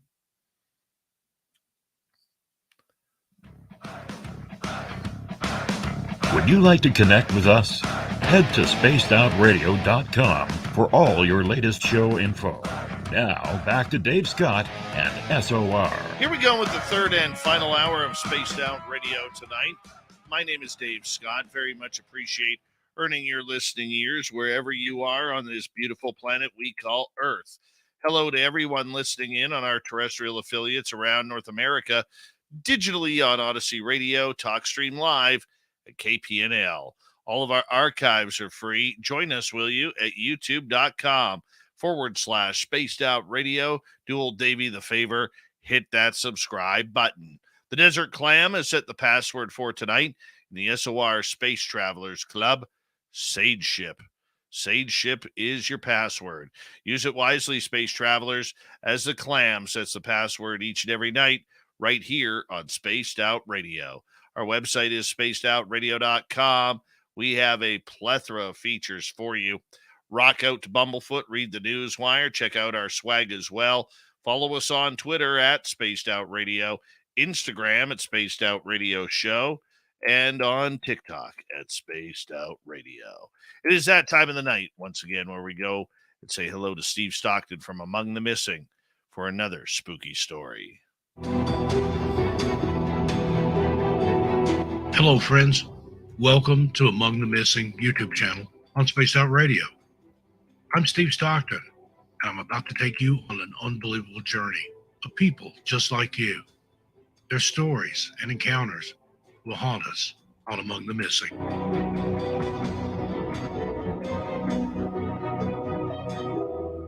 Hello again, my wandering wonders. Steve Stockton here with you, ATM on SOR. Tonight, we bring you one of the most enduring aviation mysteries, the disappearance of l'Oiseau Blanc, also known as the White Bird, a pioneering French aircraft. In 1927, Charles Nungesser and Francois Colli embarked on a transatlantic flight from Paris to New York, but the plane vanished without a trace, and their fate remains unknown. The disappearance of the White Bird sparked extensive search efforts and numerous theories, capturing people's attention worldwide. Tonight, we'll explore the events leading up to the flight, the disappearance itself, and the lasting legacy of this enigmatic aviation mystery. Join me. Let's walk and see. Crossing the Atlantic Ocean by air was a difficult task in the early days of aviation. Charles Nungesser, a renowned French aviator, and Francois Colli, an experienced navigator, aimed to accomplish this feat. Nungesser had 43 air combat victories during World War I and was known as one of the best fighter pilots in France, but he was also frequently placed under house arrest for flying without permission. During the war, he met Francois Colli, who had already established himself as a skilled navigator, despite losing an eye in a 1918 crash. Nungesser initially planned to make the journey solo, but the aircraft designer insisted he consider taking Colli as his navigator. So, Nungesser and Colli worked with the chief engineer and the production manager to design the biplane, which they named l'Oiseau Blanc, or the White Bird. On May 8, 1927, they departed from Paris in their custom-built biplane. They planned to fly nonstop to New York City and claim the prize offered by Raymond Ortigue for the first successful transatlantic flight. The flight gained significant attention and support, with crowds gathering to bid farewell to the brave pilots. At 6:48 a.m., the aircraft was sighted over Etretat on the coast. It traveled 108 nautical miles in over an hour and a half, an estimated ground speed of 133 kilometers per hour. This was considerably slower than they had estimated, but why is unclear. The wind was light, and they carefully planned the aircraft's weight. Nungesser and Coley agreed they would turn back at Etretat if they felt the attempt was unlikely. However, they continued flying northwest at low altitude, committed to crossing the English Channel. This would be the last time anyone saw the plane or its occupants. There were supposed to be updates on the aircraft's position as it crossed the channel, but none came. Worry and conjecture increased as time passed without a word. Numerous search and rescue operations were conducted by air and sea along their intended route, but despite exhaustive attempts, no sign of the White Bird or its crew was discovered, and the search was called off on May 12th. M. Joseph Mini was on the cliffs near Etretat when he noticed a plane flying low with erratic movements at approximately 6 a.m. He suspected it was the White Bird, but decided against reporting it due to the solid patriotic feelings in France at the time, as everyone was rooting for the first successful English Channel crossing. He feared that his negative report on a French aircraft would not be well received, so he didn't disclose his observation until 1980. During the 1937 search for the White Bird, a fisherman claimed to have seen debris from the aircraft a few days after it had departed while fishing off the coast of Etretat. He reported the sighting to the Naval Authority, who instructed him to keep it confidential. Years later, the man's son recounted the incident. There were conflicting reports about Coley's intended route. Initially, he planned to take the Great Circle route from southern Ireland to Belle Isle, which would have taken him between Newfoundland and the rest of Atlantic Canada. However, due to the weather forecast on the day of departure, he decided to change his plan and take a new route instead. His revised plan involved flying over Belle Island at around 6 a.m. GMT. There are many theories surrounding the plane's disappearance, but no concrete evidence supports any of them. Some people think the plane crashed into the ocean, while others believe it landed on a remote island. Some theories suggest that the disappearance was intentional, while others propose that Maine bootleggers shot down the biplane. Even though some reports of wreckage were found, none have been confirmed, and investigators have yet to provide definitive answers. The disappearance of the White Bird, the fate of Charles Nungesser and Francois Coley, and the location of the groundbreaking aircraft remain a fascinating mystery that has intrigued aviation enthusiasts for almost 100 years. Once again, thank you for listening to ATM on SOR. I'm Steve Stockton, and I'll see you a little further down the trail. All right. Thank you, Steve, for another great report. We love you around here. And of course, if you want more, just head on over to his YouTube channel, Among the Missing. That's youtube.com/Among the Missing to get all the latest and greatest stories that Steve has to offer. Speaking of great stories, we got a bunch of top fives tonight in the UFO report. Here comes our resident Timbit, little Timmy Senor. Nobody's gonna know. They're gonna know.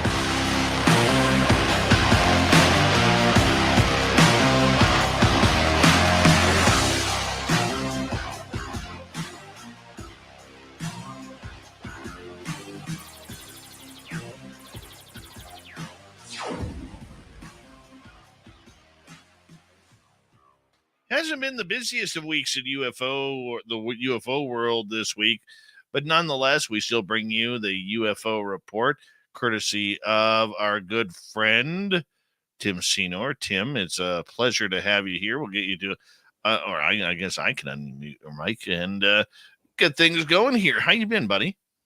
Absolutely fantastic. It's been so much fun celebrating the 4th here with the family and neighbors. The events were great. We had fireworks all night going on here, even though there was a fire ban and they were saying no fireworks. There was like a very small print below that said, unless you were going to be responsible about it. So we had buckets of water and a couple of fire extinguishers out there just in case, but we had a blast. Literally, nice pun. Very nice pun. And then today I spent a little time getting to know Chat GPT. We got in deep we talked on some pretty heavy topics. I think I might have taught it a few lessons that it really needed to consider. So, but I did do a little digging, if you will, and I would ask it questions like, in a relationship, is there a dominance between a couple? And can things like who turns the lights on and who turns the lights off be part of the dynamic in a relationship? Something simple like that. And it had all kinds of in-depth thoughts. And I kind of came back with, doesn't it boil down to who pays the bill? And it came back with some more interesting theories about businesses. And so I came back with the concept of the lemonade stand. And I argued that, in a lemonade stand, you're selling the sizzle, not really the lemonade. But I don't think it understood that reference. It started to go off road. And so you have to keep it pretty specific when it comes to delving into Chat GPT discussions. What are your thoughts? Oh, I haven't even gone there yet. I'll be honest with you. I'm a little afraid to. I am a little afraid to. Yeah. I could see it picking your brain. Danger. It's true, though. Do you think it's Big Brother, Dave? I think it's making up for human creativity. Okay. Well, if used properly in the right hands, it can be used as a tool for research. You don't have to use it to write your stories or make your scripts for movies or art. It can be creative, but you can also just use it for research. And that's what I like it for, because it actually dots all the I's and crosses all the T's for me. And so when I ask it a question like tonight, the top 5, according to my conversation with Chat GPT, the 5 best alien crashes and details are the following. Now, of course, it likes to give the blurb at the top that it's in form of a disclaimer that there have been numerous rumors and conspiracy theories surrounding alleged alien crashes throughout history. However, I must clarify, it speaks in first person, which is interesting. There is no conclusive evidence to support the evidence of extraterrestrial crashes. Nevertheless, here are the 5 notable incidents often referenced in alien crash conspiracy theories. Okay, so notice the wordage there, folks. Number 1, and of course, I'm sure everybody can guess, Roswell incident of 1947. Yes. Perhaps the most well-known alleged UFO crash. In 1947, in July, there were reports of crashed object in Roswell, New Mexico. The U.S. military initially stated it was a flying disc, quote unquote, but later retracted the statement, claiming it was a weather balloon. This incident sparked decades of speculation and conspiracy theories regarding potential alien involvement. Dave, I love the wordage that we're getting, but could you guess what number 2 is? Because, you are kind of one of those guys. I love to throw stuff at you. What's number 2? You like this one, by the way. On alien crashes. So I am going to say Rendlesham Forest, even though it wasn't a crash. That's a tasty choice. Number 2 was Kecksburg. And I know you love this one because we even talked about this before. We love the shape of it, and so many people have such a history and an involvement with it. 1965, in December, numerous witnesses reported seeing a bright object streak across the sky and crash in Kecksburg, Pennsylvania. The object was described as an acorn-shaped and similar to a bell. Officially, it was explained as a meteor, but conspiracy theories often claim it was an extraterrestrial spacecraft, Dave. Of course, those conspiracy theorists. Damn aliens. Damn aliens, they get you every time. That's right. Now, number 3 is one up in your neck of the woods. A little bit of a giveaway. Can you guess? Falcon Lake. Oh. Go ahead and give me another guess, because it's not that. What's your second? Bingo. Shag Harbor, 1967 in October. Witnesses in Shag Harbor, Nova Scotia, Canada, reported an object crashing into the water. Several people saw lights in the sky, followed by a loud noise.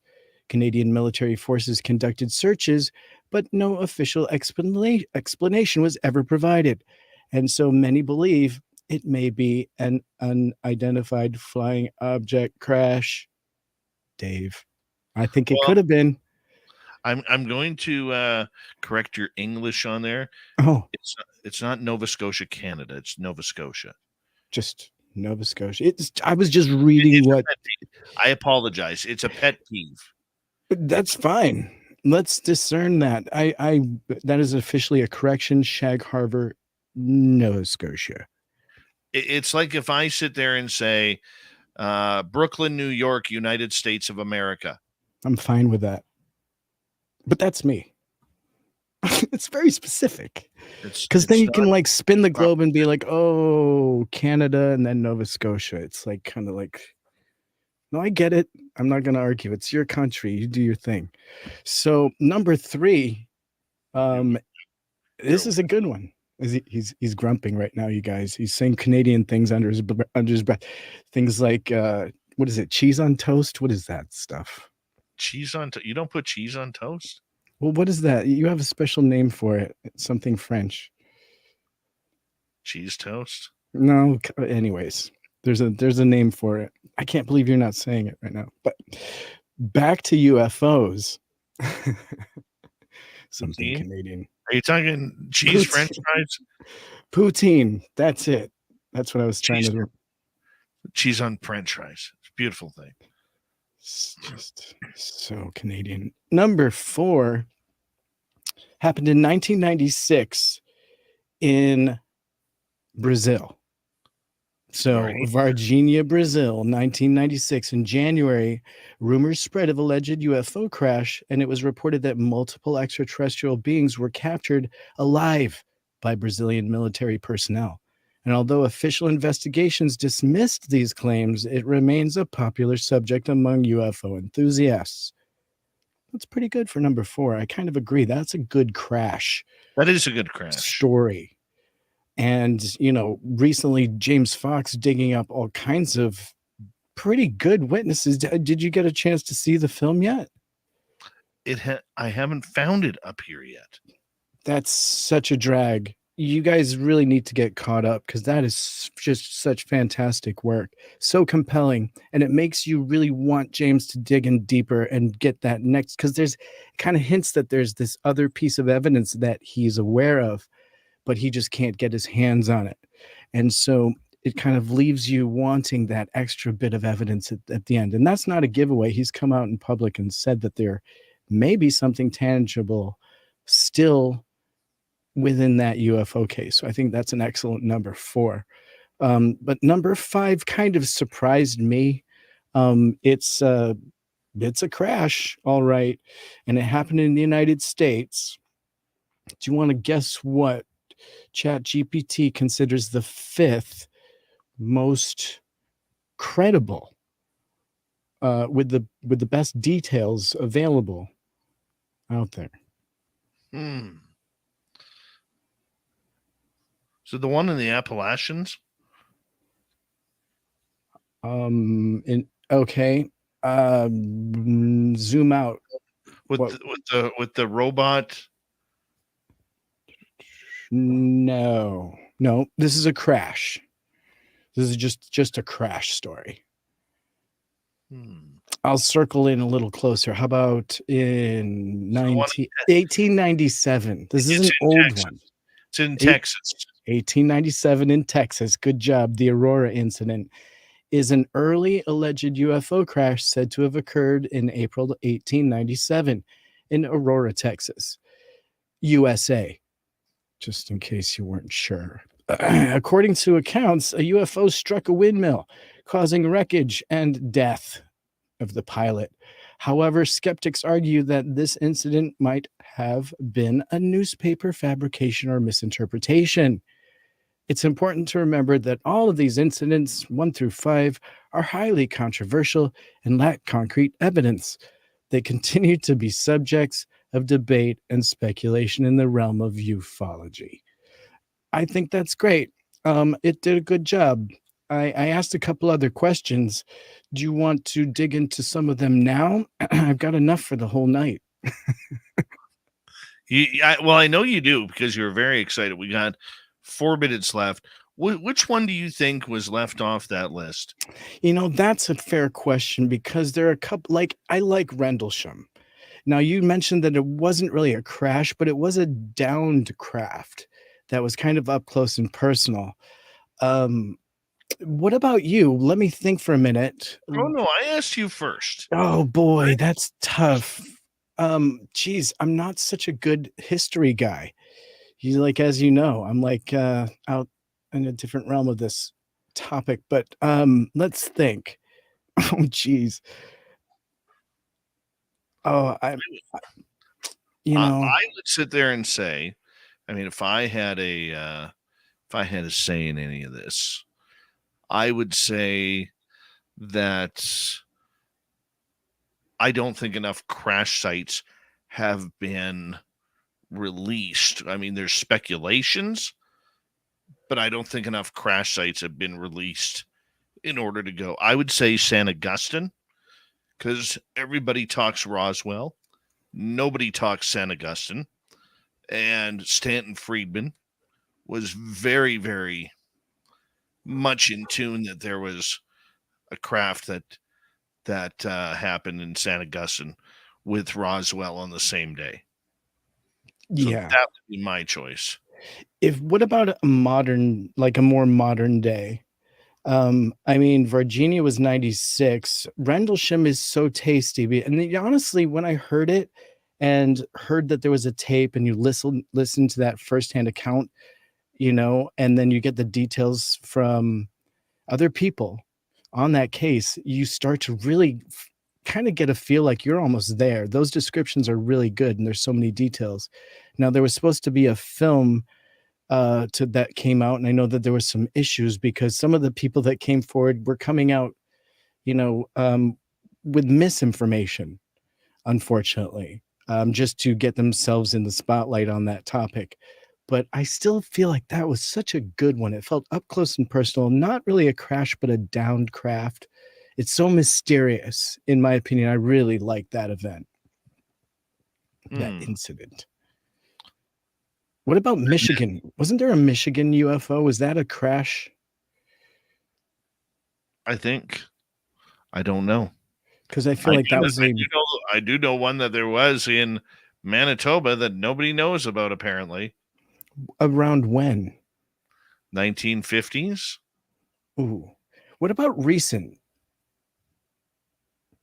You got anything recent that we could point to and be like, as a good one? Yeah. Modern day crashes are tough. And it seems like once the internet came and everyone had a camera, like those stories kind of faded. Like, because if you come up on a crash, you're going to get your camera out or like grab a piece nowadays, right? You know what? And I'm going to put a secondary hint on here for you. And All right. maybe you'll figure out what's happening. Apparently, in Mission, British Columbia, where I used to ride my side-by-side or my ATV with my buddies, there's a gravel road called Sylvester Road. And there's people who live on Sylvester Road before it turns gravel, where almost every weekend there's this spot way out in the back. Like the Sylvester Road enters the mountains into Forest Service roads. We're talking 10, 20 kilometers back, where almost every weekend they are out there watching UFO landings. And I don't know where the spot is. Yeah, that's what I would like to see. That's where things get real. More top fives with Tim Senor on the UFO Report. Coming at you right after this on Spaced Out Radio.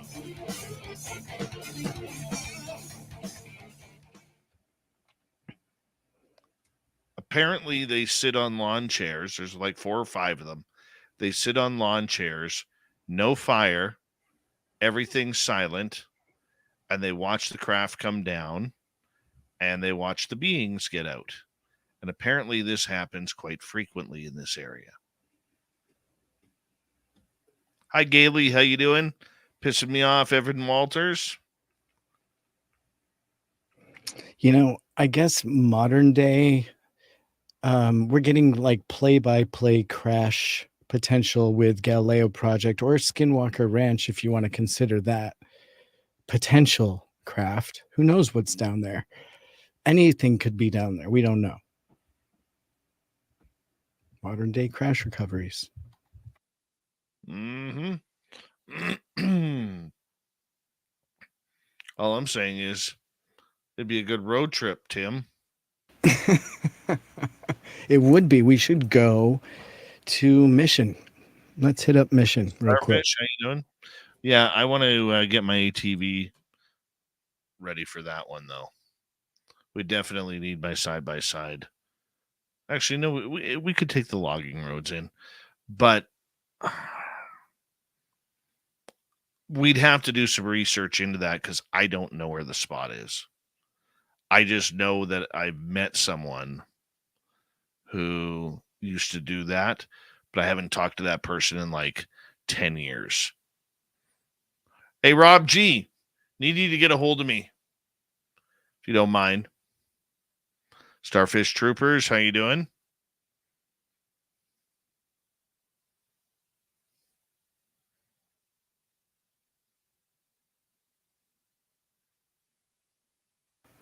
It's a beautiful thing.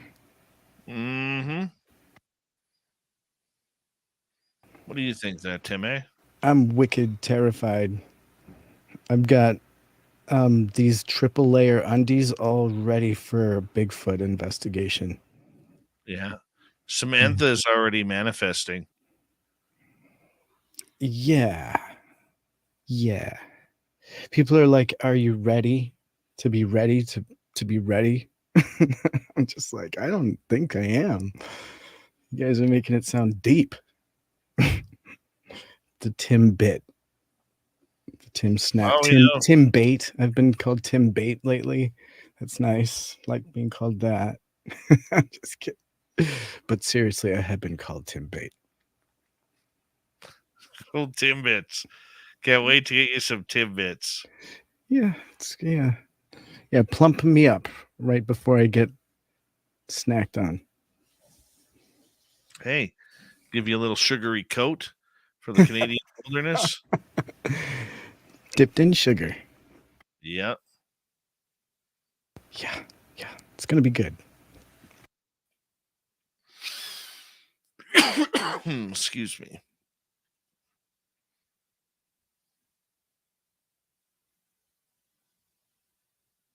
We got like 2 minutes, dude. Oh, okay, sweet. What else you got going on? Oh, not much.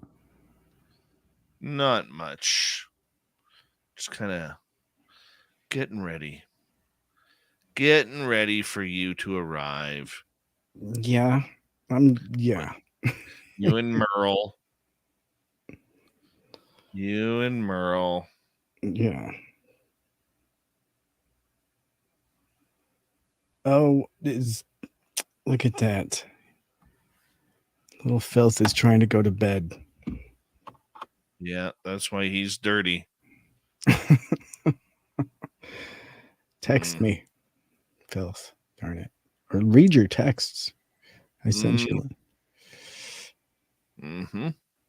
We got 1 minute.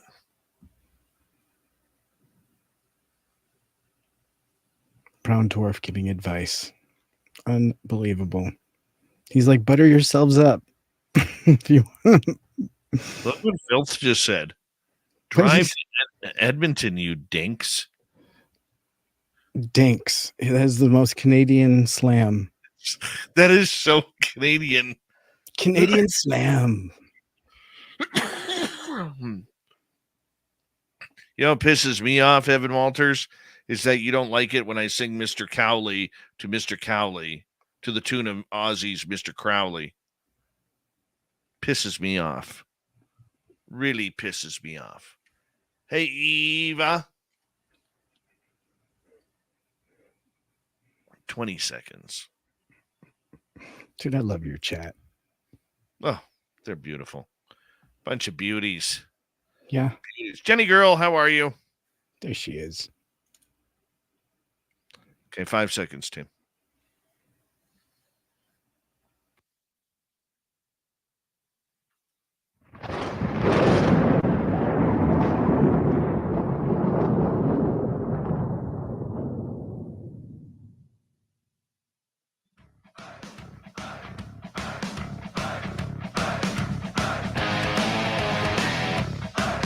Final half hour of Spaced Out Radio is now underway. To do some UFO top fives, little Timmy Senor. Reminder to all of you that if you've missed most of this show at all, what you want to do is check out our free archives by going to youtube.com/Spaced Out Radio. Do old Davey the favor, hit that subscribe button. Our website, spacedoutradio.com. We have a plethora of features for you. Rock out to Bumblefoot, read the Newswire, check out our swag. Follow us on Twitter at Spaced Out Radio, Instagram at Spaced Out Radio Show, and on TikTok at Spaced Out Radio. Tim Senor is here for the UFO report, hanging on out with us. What's our next top five, buddy? Well, we may not always agree, but me and Chat GPT got down and talked extensively about what the 5 best cases for alien abduction could be. Now, might not like my grammar there because I try to mix it up and confuse the Chat GPT when I get in there with mixing words up and using past tense sometimes, and maybe not referring to myself as me, but it still just gives me the same very kind of generic and regurgitated answers you would get from an encyclopedia that tries not to make any rash decisions. So the next one here is, what are the best 5 cases for alien abduction? And similar to alleged alien crashes, claims of alien abductions remain highly controversial, and there's no scientific evidence to support the existence of such events. However, the following cases have gathered attention and discussed within the sphere of ufology. So, number 1, for a case of alien abduction, Dave, if you don't know this case, you probably haven't read any books on this topic. Number 1. It's going to be either Betty and Barney Hill or Stop Travis right there. Yep. Number 1, Betty and Barney Hill, 1961.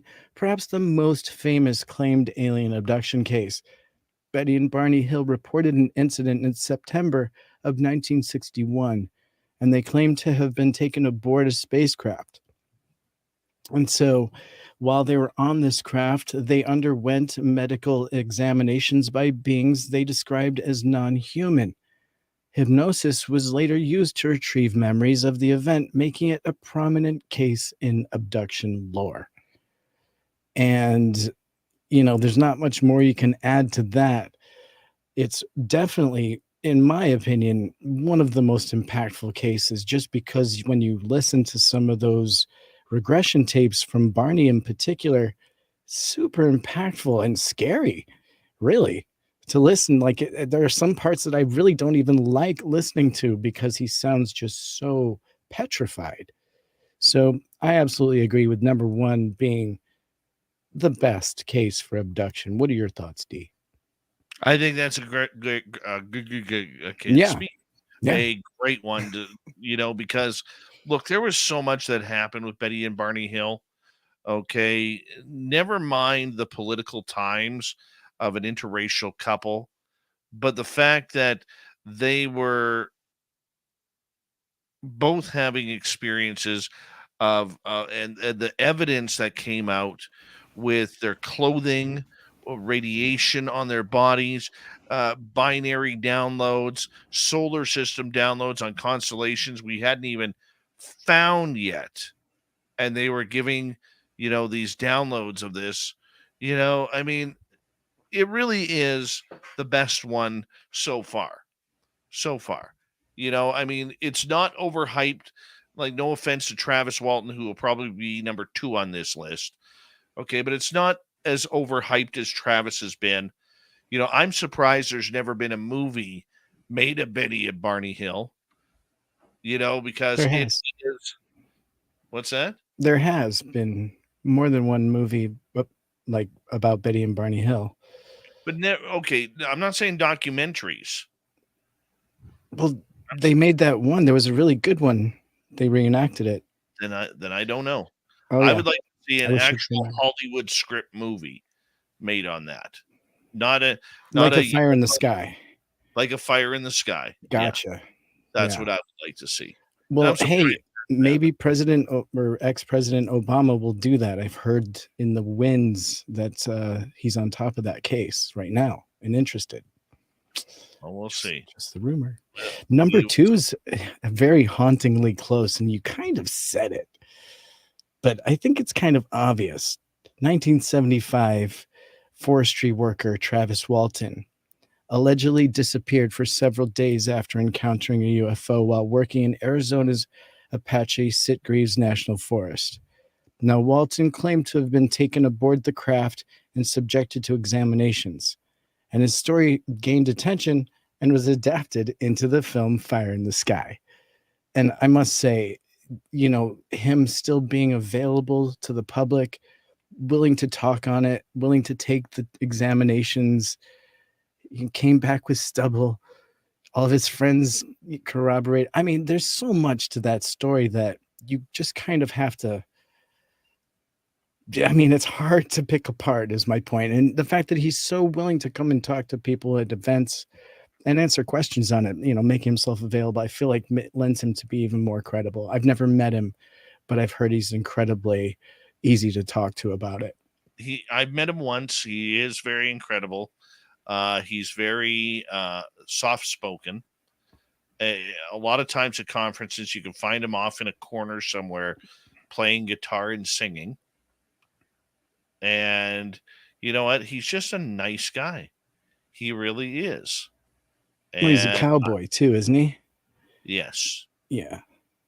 You know, so I have no problem with it. No problem with that. Let's go over to number 3.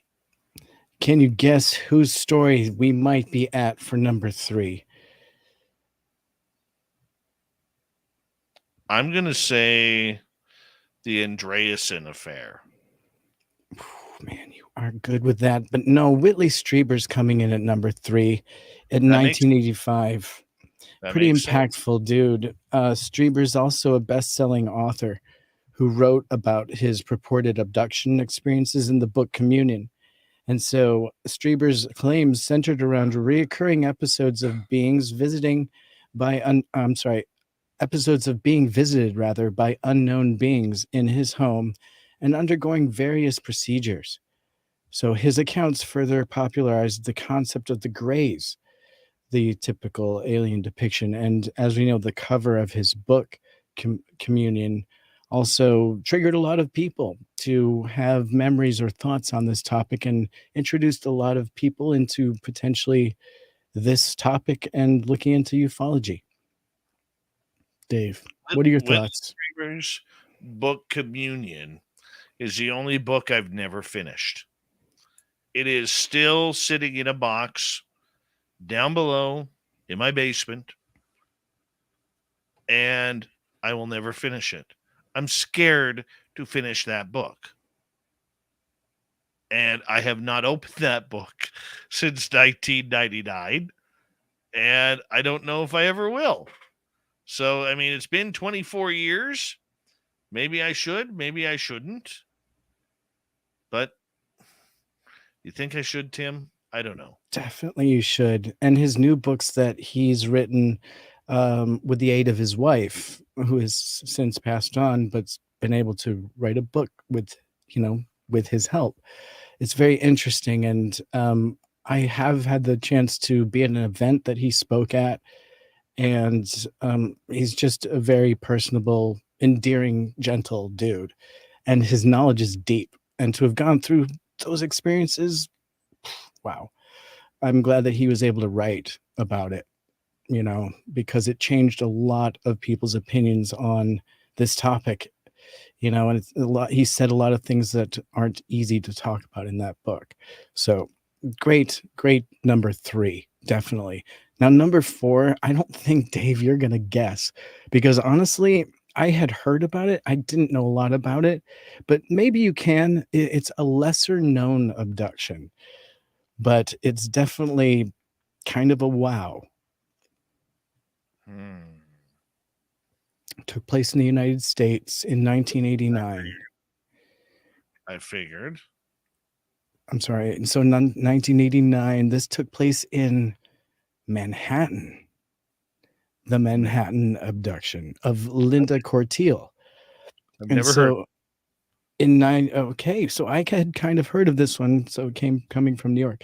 So in November of 1989, Linda Corteil, reportedly using an alias, claimed she was abducted from her Manhattan apartment and transported through her window into an alien craft via a beam of light. And her alleged experiences grabbed media attention and have been widely discussed in alien abduction literature. Now, this was also actually corroborated by somebody that was driving on the bridge that overlooked this particular Manhattan high-rise apartment building. And this witness and his driver both saw this abduction taking place, but weren't able to come out and corroborate it because they weren't supposed to be in New York.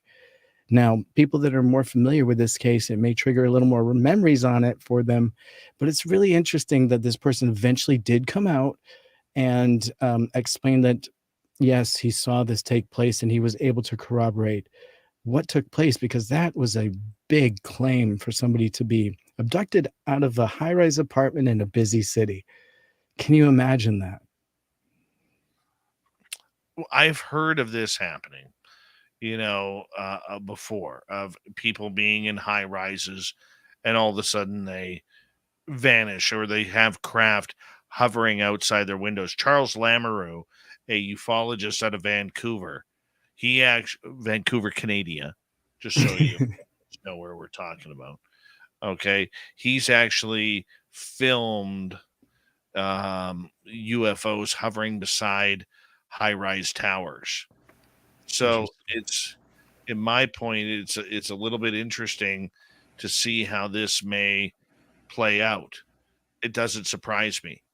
It doesn't surprise me how that's working. Excellent. Now, I got to tell you, number 5 was the biggest cheat I've ever seen a computer do. If computer AI drove these answers, number 5 was, I must say, the most disappointing answer. It repeated the Travis Walton incident. So before, it was Travis Walton, but now number 5 is the Travis Walton incident. Separate from Travis Walton's own claimed abduction experience, the Travis Walton incident refers to the overall incident involving Walton and his co-workers. Their story involves the moment when Walton was initially struck by a beam of light Oh, that's and the subsequent search for him that generated the media coverage. And then it goes on to say that, note that these cases are considered by many subjective accounts without verifiable evidence. Skeptics argue that alternate explanations such as sleep paralysis, psychological phenomena could be potential accounts for these alleged abduction experiences, which is always great to hear at the end of something like that from a computer. So yeah, because it gets that. It knows what dreaming is. So I thought that was an interesting top 5. It wasn't what I was expecting, but do you have one that you would like to add? Do you have a different top 5, or at least one that you feel like shouldn't be left out? I think the Andreasen affair. Okay. Dig a little deeper. Give me a brief synopsis of that, just a paragraph. So that one happened on the California coast. Okay. It was one of the cases that was investigated by J. Allen Hynek and Betty Andreasen, who is no longer here with us.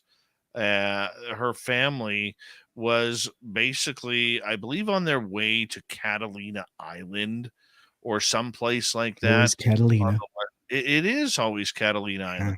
Which and this is what tripped me out about when the whole USS Nimitz incident happened in '04, was that it was right outside of Catalina Island as well. Yeah. You know what? My favorite recent even abduction incident would have to be, and I know we're doing, what did I skip? We're doing abduction still, but Tom Reed, I feel like his abduction is incredible. He, you can go and see him speak everywhere about it, but he recognized people on the craft. And then when he was out in the public, he recognized them again. And that person was like, "How do I know you?" And they like recognize each other. Like that, I think, is a really great recent abductee and abduction story, in my opinion. There's been TV shows about it. They should do a movie about it. But I think it was on, well, I don't want to guess the show because I think I'll guess it wrong right now. But there were a couple of shows on where it was really well covered. Are you familiar with his case? Yeah, a little bit. I saw Tom speak in Denver with you. Yeah. Right. And, the sad part about Tom is there's a lot of people who believe that he has misrepresented his own case. Now, I'm not here to say whether he has or hasn't, but it's just one of those things where I'm very curious about it. That's for sure. Sure. And you're always going to get those people that come out and want to discredit any abductee. That's going to happen, of course. Absolutely. Absolutely. The dark side. There is the Calvin Parker incident. Oh, yeah. In Pascagoula. How did the computer forget that? AI. That's your number 5 at least. Good call. There is is it not Jeffrey Mishlove? The Devil's Den. Oh, right. Yeah, the Devil's Den account is great. What a great book and what a great account. And how creepy to be out camping in Moab, was it? Yeah. Yeah, out in the desert and just see craft and creatures running at you. Yikes. Very Lovelace. Terry, yeah. Nothing against Terry. The only thing that I get concerned with is that his story he's always adding to his story. To me, as an experiencer, that's a little bit of a red flag. Okay, when you have one incident, but you're still adding to that incident. More details. Yeah. Yeah, like, but there's more. Yeah, that's rough. This isn't an infomercial.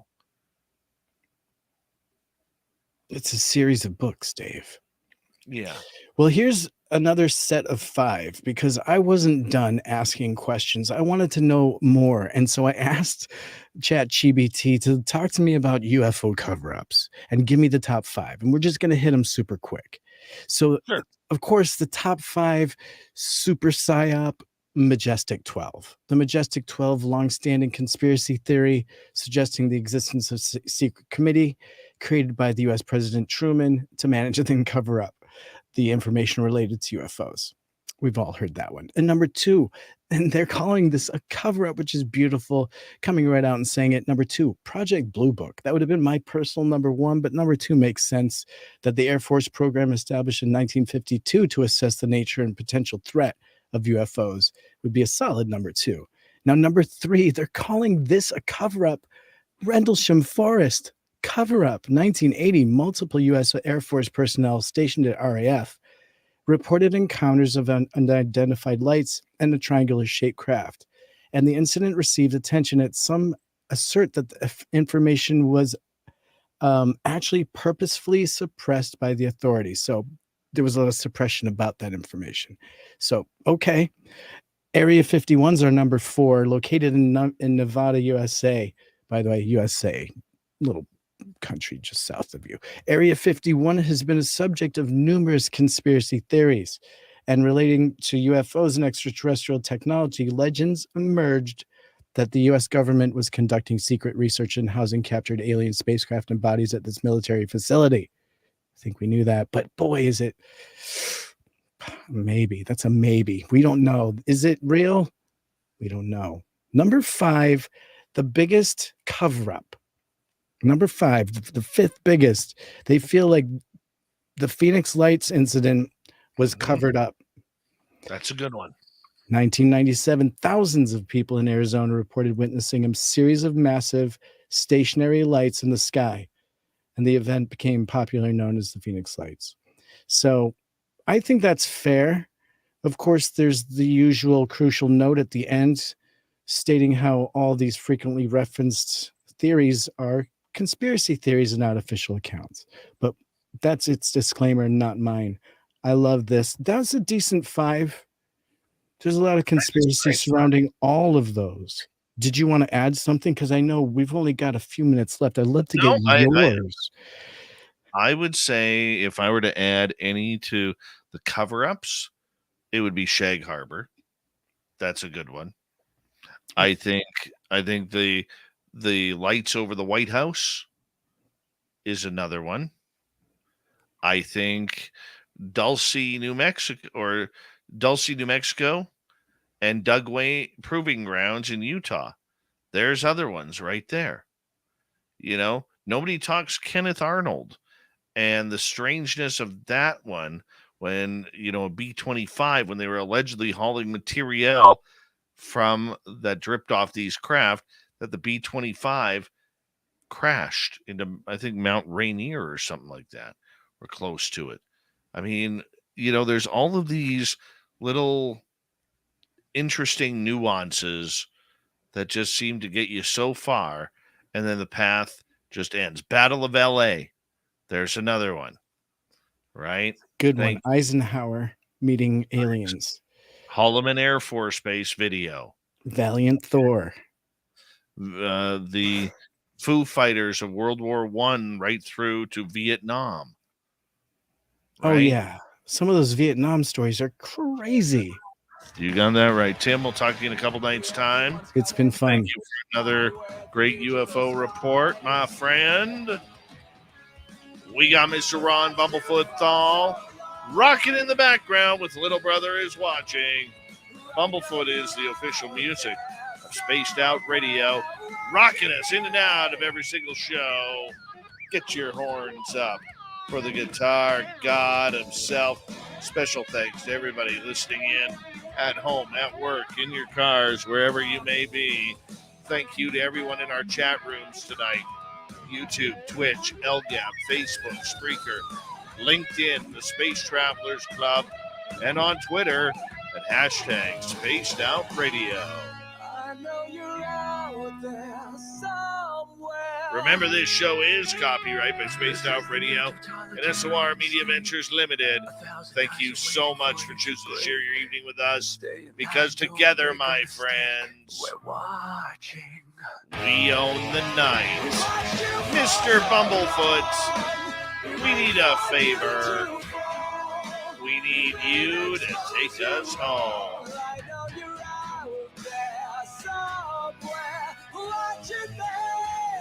Yes, the Woo train has docked for the night.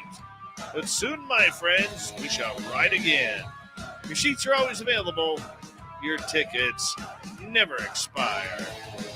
And if you want to bring a friend, we got room for them too. Good night.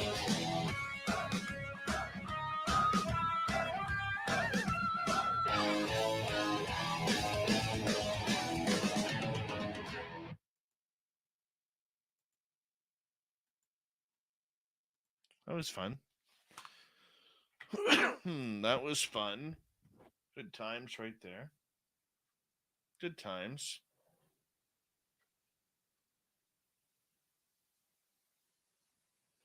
Quit that program. Open this one up. Refresh this one. Download. What is on tomorrow? Chris Rutkowski, Canada's Ufology. Yeah, it's a Ufology week this week.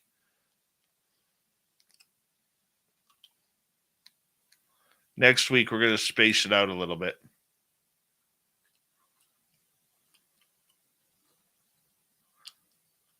Oh, little Roddy Martin has joined us here, people.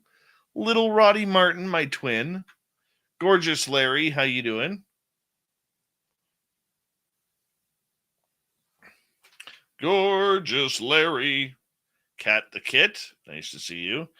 Geraldine was supposed to be last night, except she was sick in bed. Little Roddy Martin. Little Roddy Martin. Little Roddy Martin.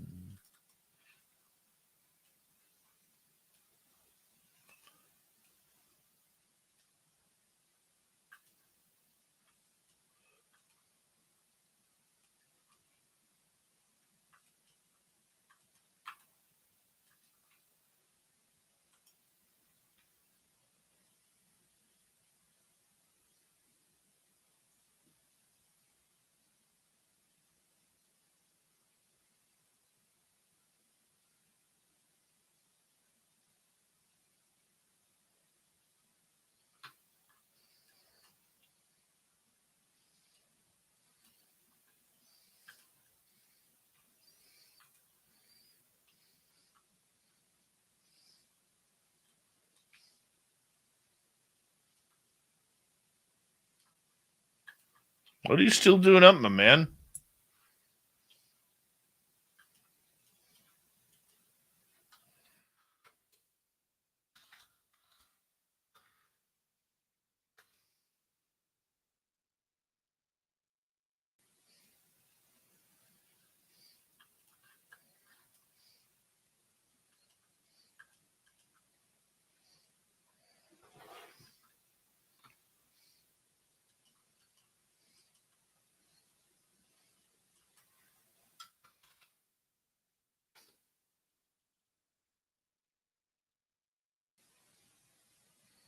Oh, yeah, it's a twin thing. Hold on, I gotta put my my hat on for you. I think this one would be appropriate.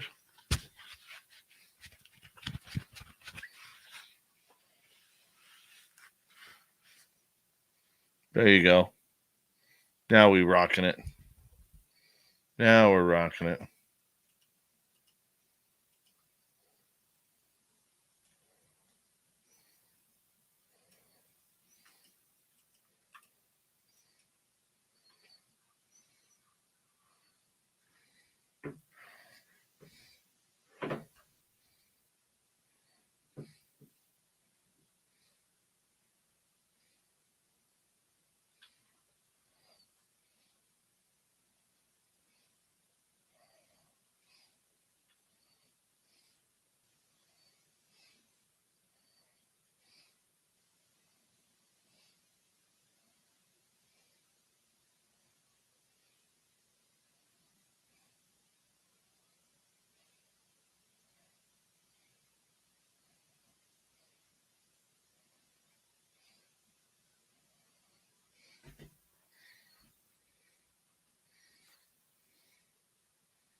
What was weird, little Derek Galloway?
Oh, yeah. I don't know if you heard that or not, but hot dang, that was a nice crack of my neck. Wow. That was amazing.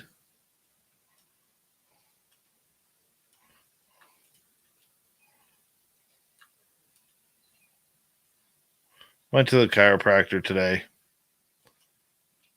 And the first thing she does today is she's like, okay, dude, lay down on your back or on your stomach.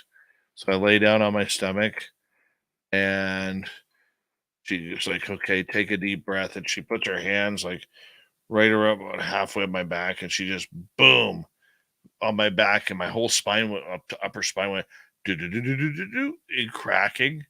It was amazing. It was absolutely amazing. I went, oh my God. She goes, you okay? Like, that's one of the best cracks I have ever had.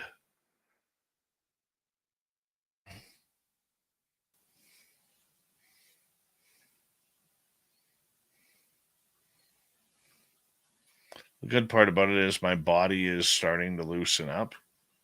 So I'm so happy about that.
That's it.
What do I know? Well, about a preacher, he's going through some serious health issues right now with his eyes, and he's trying to get better, guys. So just give him a few weeks here. He got a hold of the team here a couple weeks ago and just said he needs a couple weeks worth of healing up here. So that's the issue. It's a horrible, horrible thing. And, the one thing I feel bad about Preacher is he lives all alone. He has no family. He was an only child. Both his parents are gone. And so, hi, Valerie Peters. How are you?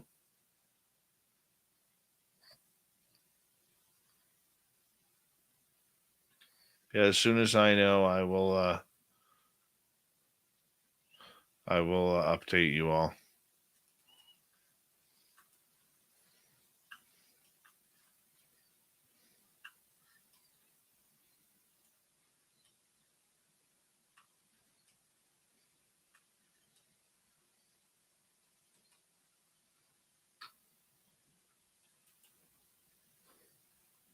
No problem, Tim.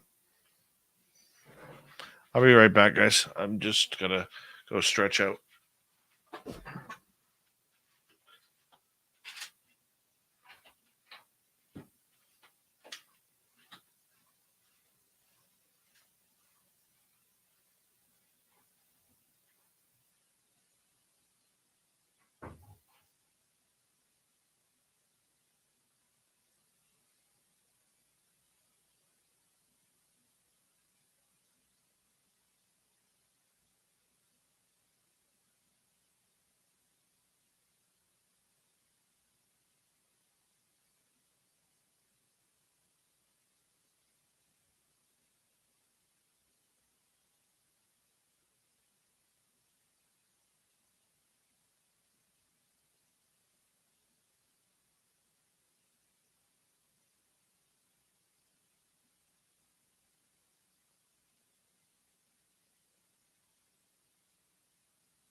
Oh.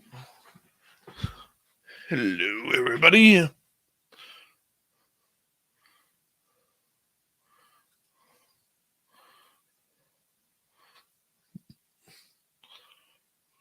One sec.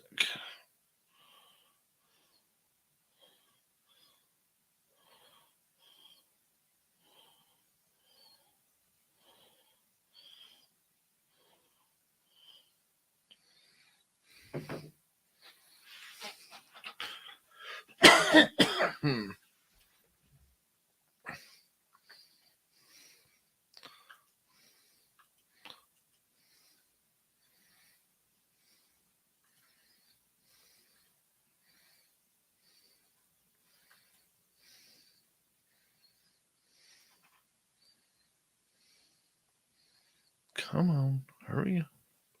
Hurry home up.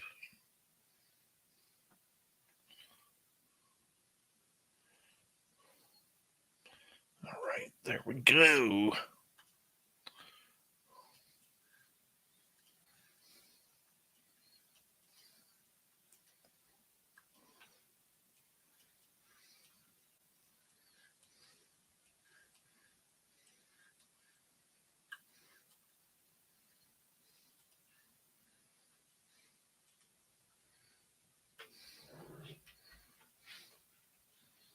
Yes, I saw that, Derek.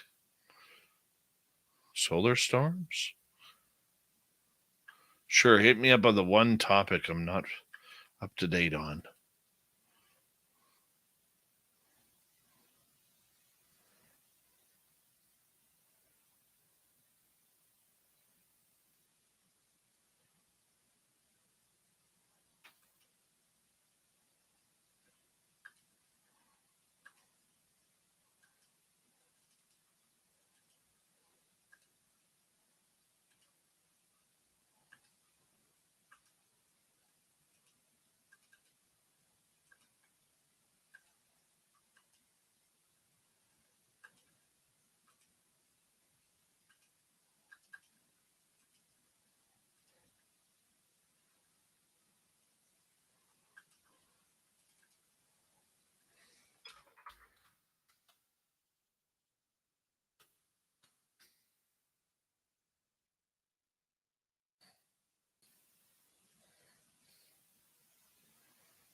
Well, if we're getting solar flares, that means the northern lights are coming.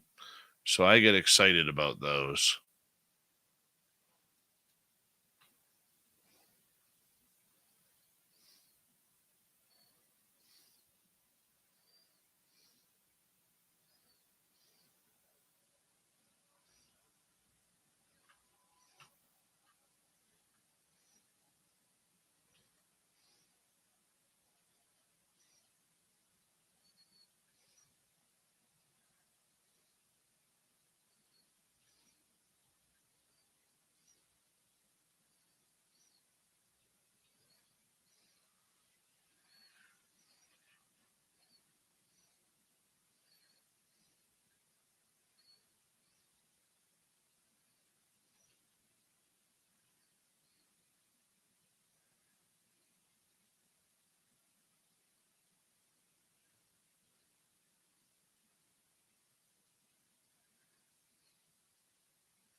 Holy cow, these downloads are slow today.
All right. I'm Magnus for Magnuson. Tomorrow night on the show, Chris Rutkowski, Canada's role in the Five Eyes and UFOs tomorrow night. That's where we'll be. Come join us, will you? Be good to us. We'll be good to you. Thank you tonight to Lala, Deb, Pix ×2, Louie ×2, John, Crazy Joe, Jen A, Monica, Charles, Grant, Dry Toast, Gutter Gawker. Thank you for the lovely super chats. A wonderful way to support what we do. And we'll see you all tomorrow night.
Stay healthy, my friend. You too.